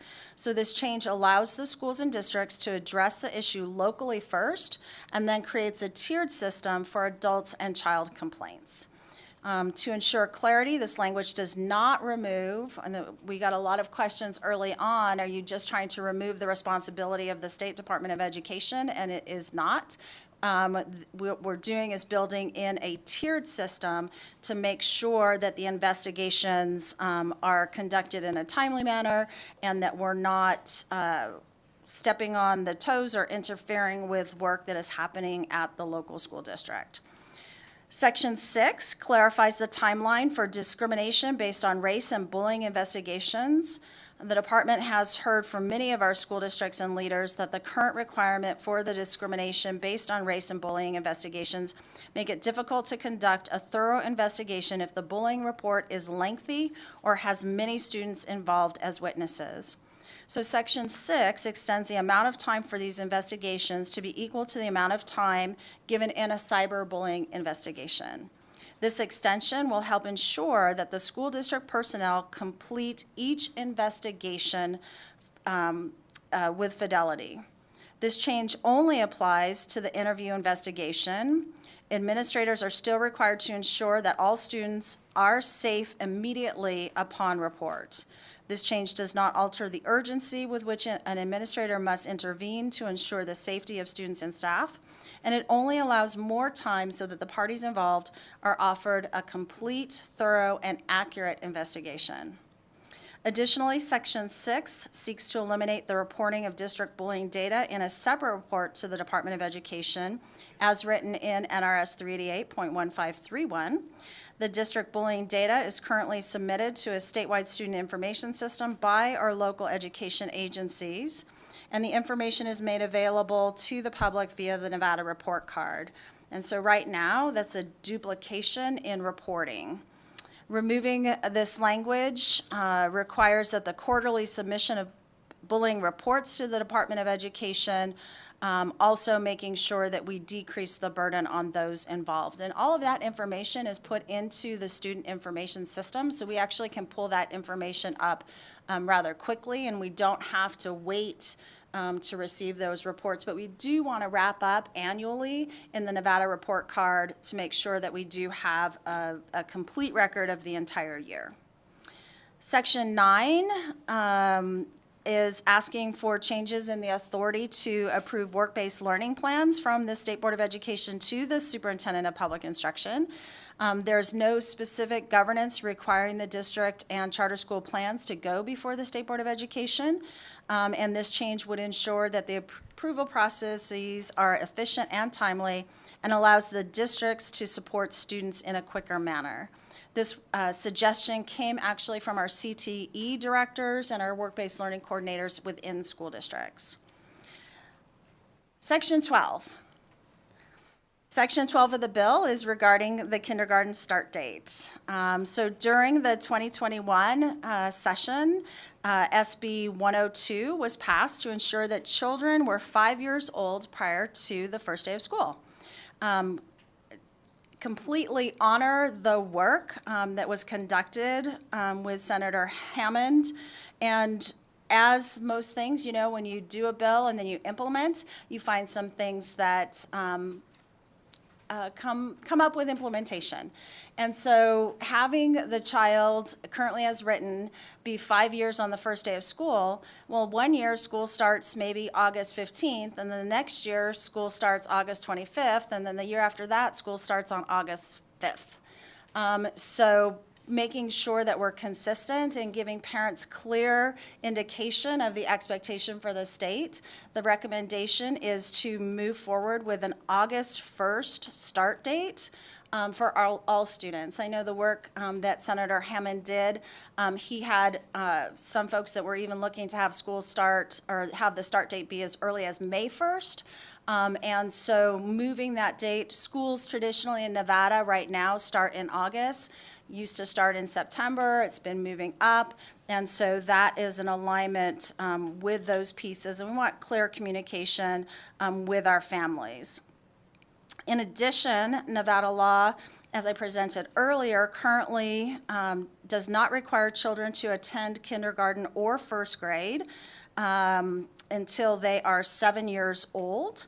And so what we're looking at here is to change the requirement from a 7-year-old to a 6-year-old. And that changes section 12.3, 12.5, 15.3, and 15.5. Finally, the majority of the provisions of this bill become effective on July 1st, 2023.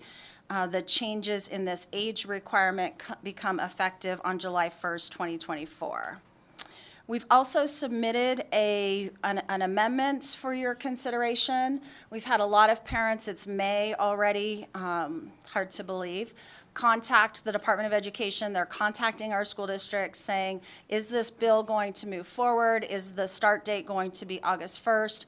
And so the amendment we'd like to offer you is to allow, and what we did with the prior transition in 2021, is the state superintendent of public instruction to be able to offer, administer guidance to the school districts, so that if a child has attended a pre-K program, this year isn't going to be 5 years old by August 1st, that we allow some flexibility in that, given the time frame that we're currently up against.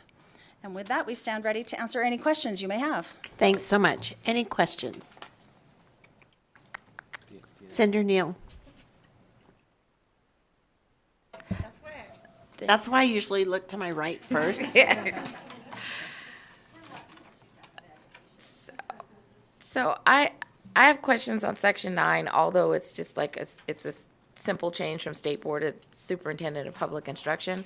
But I'm more interested in the work-based learning piece of this and whether or not, are you guys getting WIOA dollars for this work-based program?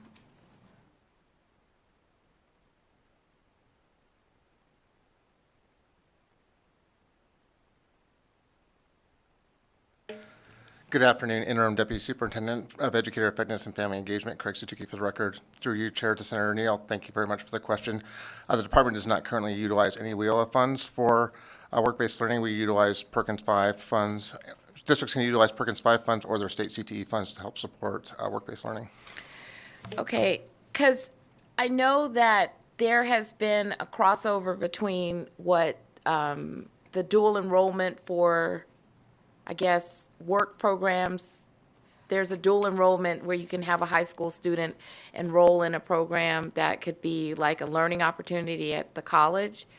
And is this the same thing where you guys are getting your credits for the number of high school students that you guys enroll, and it's in conflict with what CSN is trying to do? Craig Suzuki, for the record, through you, Chair, to Senator Neal. To my knowledge, and I will have to go back and check with the team, I'm not aware that we have any students who are currently doing that through a dual model with any of the post-secondary institutions. Our students who are enrolled in work-based learning, we actually have what we call essentially a SCED code or a course for work-based learning that school districts utilize when they have students who are participating in internships, pre-apprenticeship programs, extended job shadowing. And so the school districts utilize that course so that we're able to track the student data. In addition, districts report to us how many students are participating in work-based learning. But to my knowledge, I have not heard of anyone who's utilizing that with one of the post-secondary institutions, but we can look into that for you. Yeah, if you could look into it and see if the cross-pollination of the students is creating a barrier for them to get access to a community college program that may benefit a senior, and they can't go in, or they're being told that they can't be a part of it because the district needs to get their credit for that student versus the other. Because, you know, most of the federal programs are based on numbers, right? It's like if you don't meet your quota number, then you're not performing. So that's why I wanted to see if it's the same. Senator Titus. Thank you, Madam Chair. My question is specific to Section 12 and the age changes, or not the age changes specifically, but the date changes.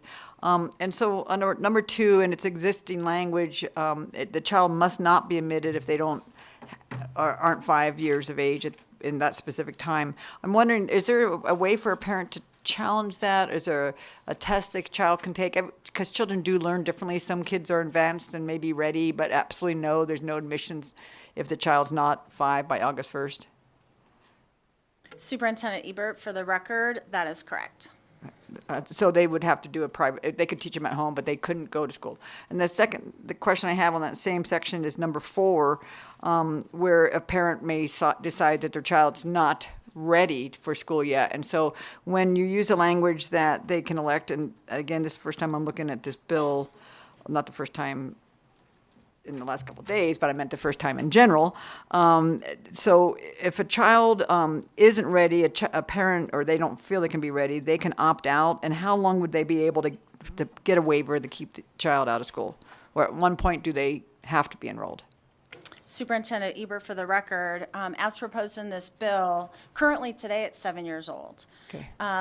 In this bill proposes to move that from 7 to 6. Right. So at that point, the parent's going to have to enroll them in some sort of program. Correct. They would either enroll into the school district or private school, or they would come to the school and indicate that they were going to homeschool their student. Okay. Thank you for the clarification. Thank you, Madam Chair. Thank you. Senator Flores. Thank you, Madam Chair. Thank you, Madam Chair. Could you repeat you mentioned that they were duplicating the reporting when you were and why you wanted to stop that, because you said you were doing it already. Can you just walk me through that one more time? What are the two efforts that are being duplicated? Or better said, where are we publishing that information? I'm just trying to understand why cutting it here versus the other report is better. I'm just trying to grasp that a little bit better.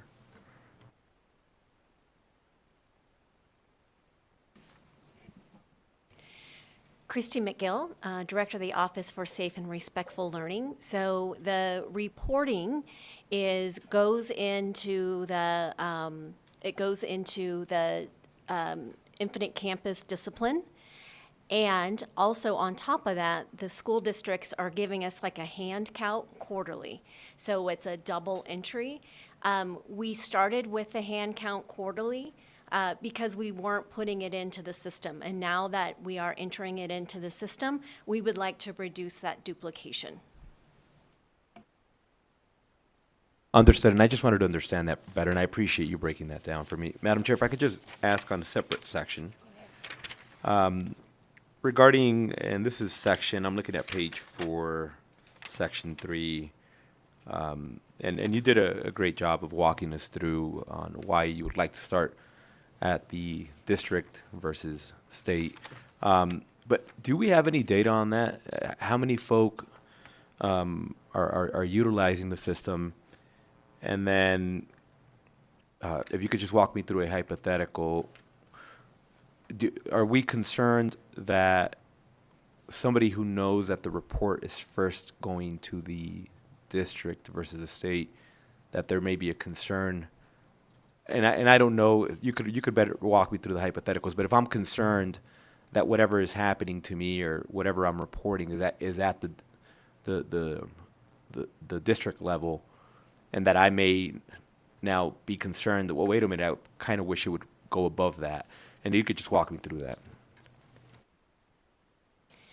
Christy McGill, Director of the Office of Safe and Respectful Learning, for the record. When it comes to Safe Voice, we have different ways that the Department of Public Safety forwards on the Safe Voice tips. So, for example, if the complaint is about the principal, that complaint or that concern would not go to the principal. It would go to the next supervisor, like the superintendent. However, we've set up that way. So really trying to ensure that the complaints and the tips have that second layer of accountability.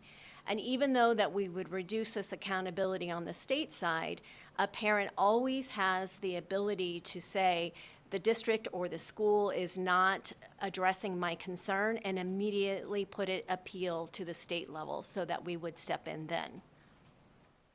And the way they would do that is just by immediately filing a second, utilizing the same mechanism, and they would just say, look, I've already put the complaint once, and I'm concerned that it's not being addressed. They would just do the same exact procedural mechanism, or is there a separate step that they would do?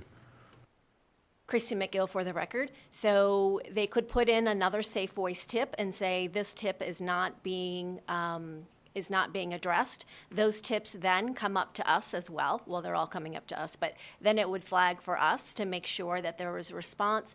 They could also email. They could, give us a call on the phone. So we really tried to make, all doors open. Thank you.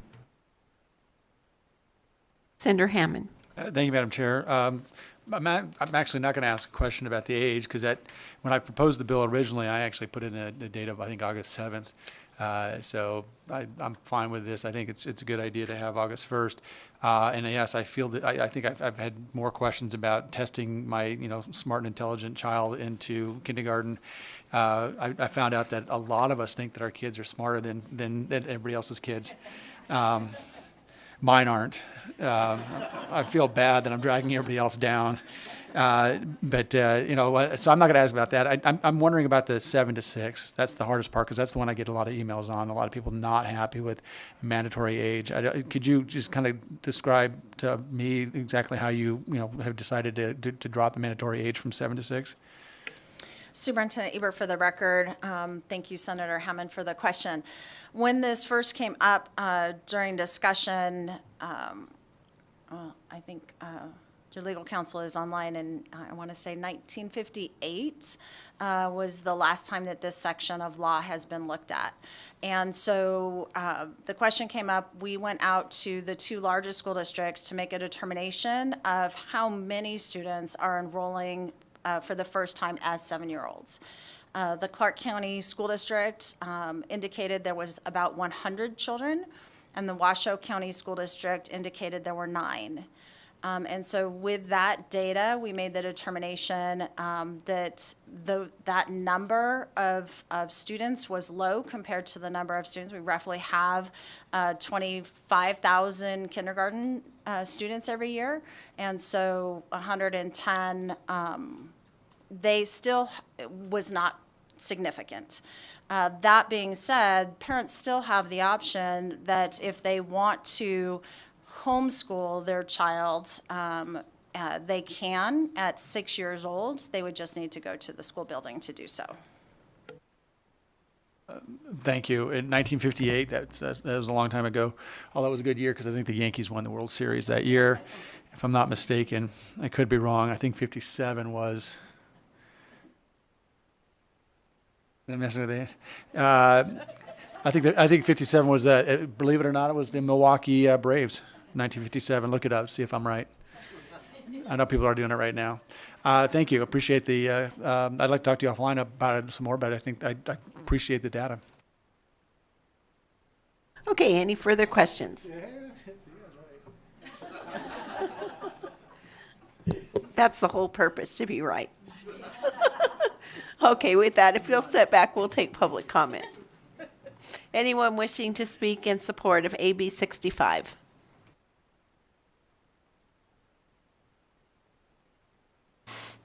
Good afternoon, Madam Chair. Chris Daly, Nevada State Education Association, the voice of Nevada educators for over 120 years.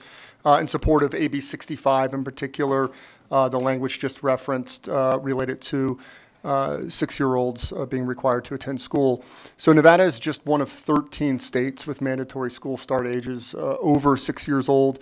In the last couple of decades, 9 states have moved their starting ages up from 7 or 8 to 5 or 6 years old, with Pennsylvania most recently changing their compulsory age from 8 to 6 in 2019.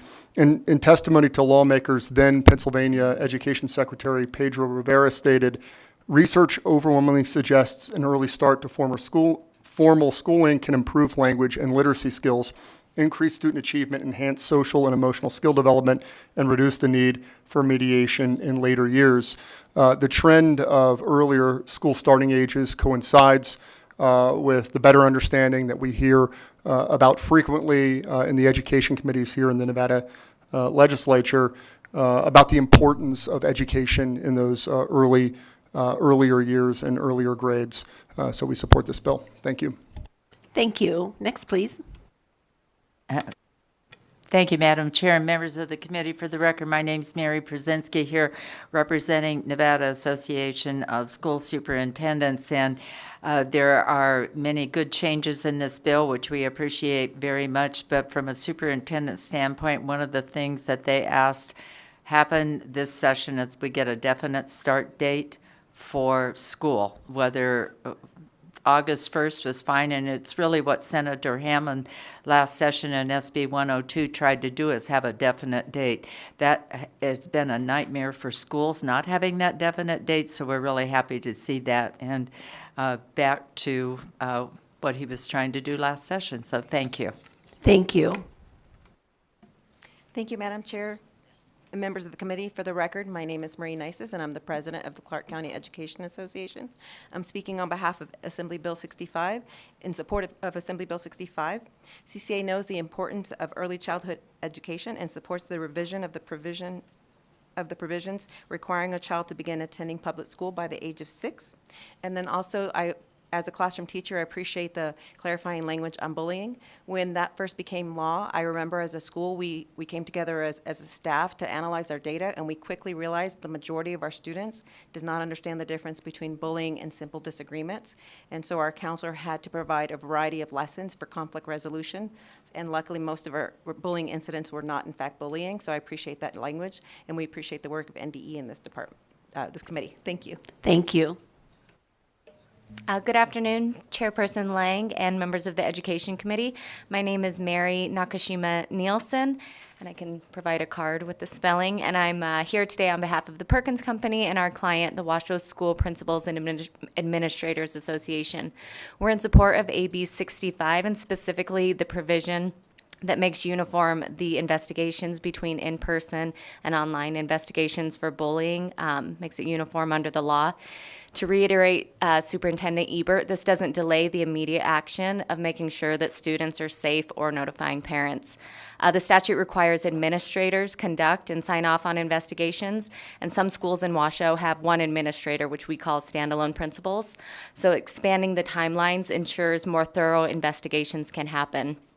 Some incidents may require a couple of extra days to ensure the administrators can speak with all students directly involved as required in statute. It also ensures protections can be put in place for victims in the immediate and long term, and at the same time, ensure the alleged aggressor also receives restorative action plans prior to submission of the final report, which goes to parents. Thank you. Please go ahead. Thank you. My name is Brenda Pearson. I'm with Clark County Education Association. Thank you, Assemblywoman or Senator Lang and all of these members here. I wanted to remind you that CCA commissioned a report by Columbia University and the University of Nevada, Reno, to take a look at the alignment between K-12 education and workforce. We did that, and one of Columbia's conclusions they came back with was that there was not enough work-based learning opportunities that were afforded to our students.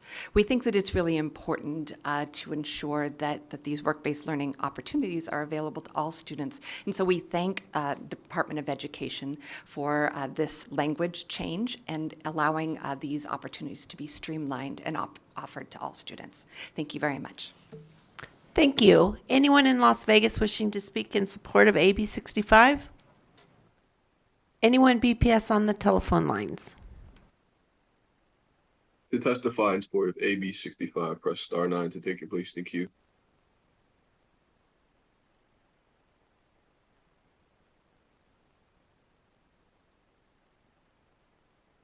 Chair, there are no callers wishing to testify in support at this time. Thank you. Anyone in Carson City wishing to speak in opposition? Anyone in Las Vegas wishing to speak in opposition? Anyone on the telephone lines? To testify in opposition of AB 65, press star 9 to take your place in the queue.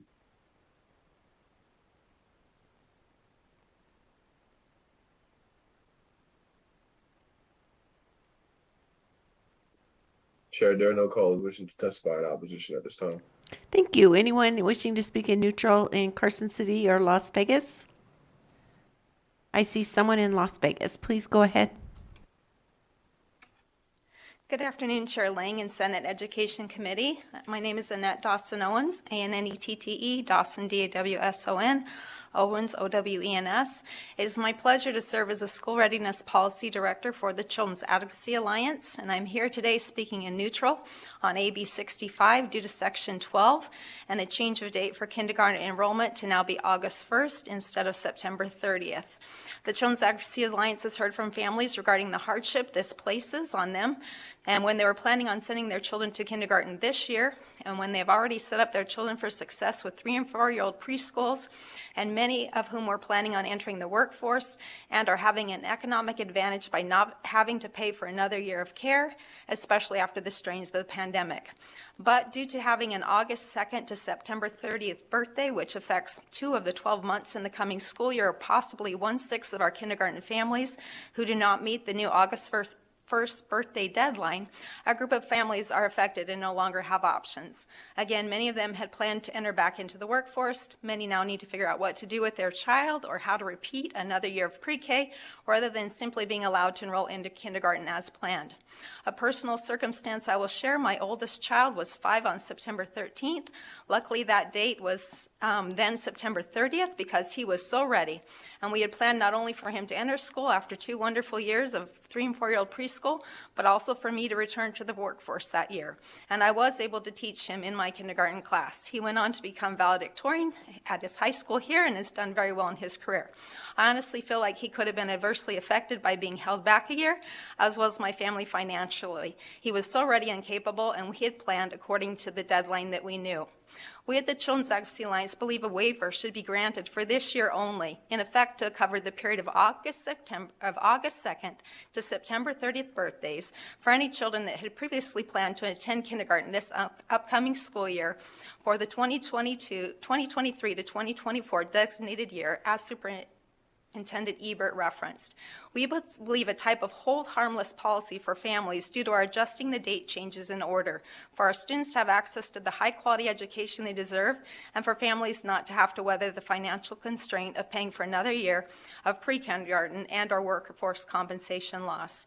Again, thank you for all your efforts on this bill, and it was also great to see Inspiring Children's Foundation here as well today. Thank you. Thank you so much. Anyone on the phones wishing to speak in neutral? Justify neutral to AB 65. Press star 9 to take your place in the queue.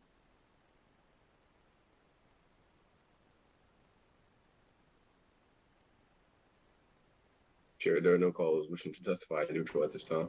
Okay, Superintendent. Can we ask you a question?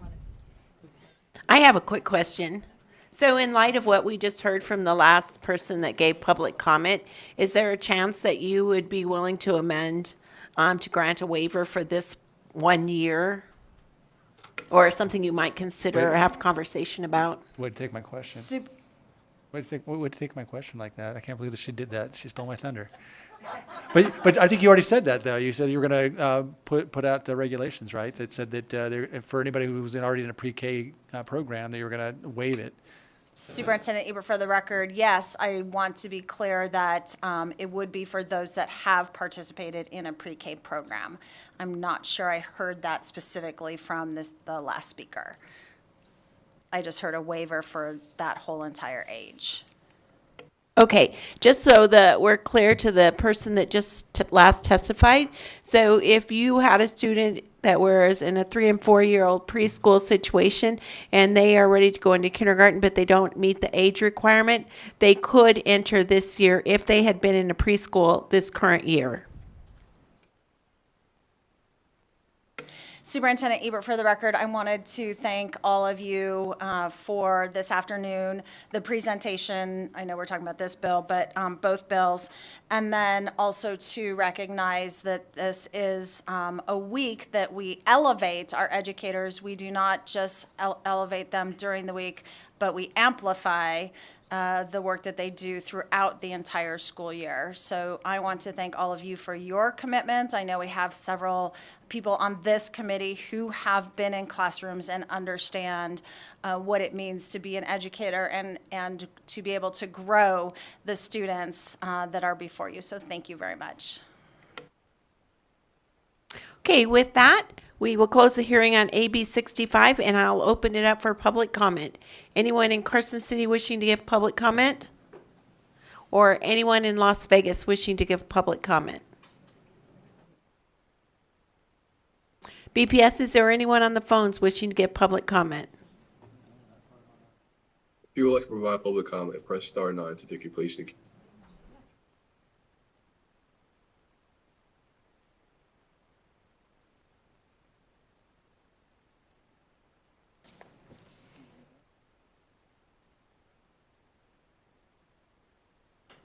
One moment, Chair.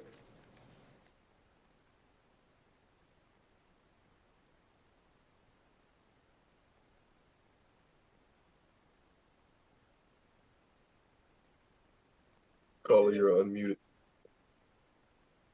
Hi, my name is Morgan Solano for the record. Thank you all for your hard work this session and all of your committees. I just wanted, I heard a lot of talk about a focus on student achievement on Monday while I was listening in, and I wanted to bring your attention to the iLead program that was created by the world-renowned leadership expert John C. Maxwell. iLead is John Maxwell's values-based leadership development designed specifically for students. It combines his proven leadership content with a peer-to-peer process that allows students to practice leadership as they are learning it. It's been implemented in South Carolina already, with teachers noticing results in students both academically and emotionally. I heard from him now that California and Texas are also coming on board, so I think we should as well. There's no charge to access this material, since the goal is to reach as many kids as possible. It's currently set up for middle school students, but an elementary school version is in the works to be released later this year. I don't want to add to our teachers' workload, as I know it's a pretty heavy burden already, but perhaps working with our students on more value-based education instead of just content-based might change the cultures in our schools. Thank you for your time. Thank you. Next caller, please.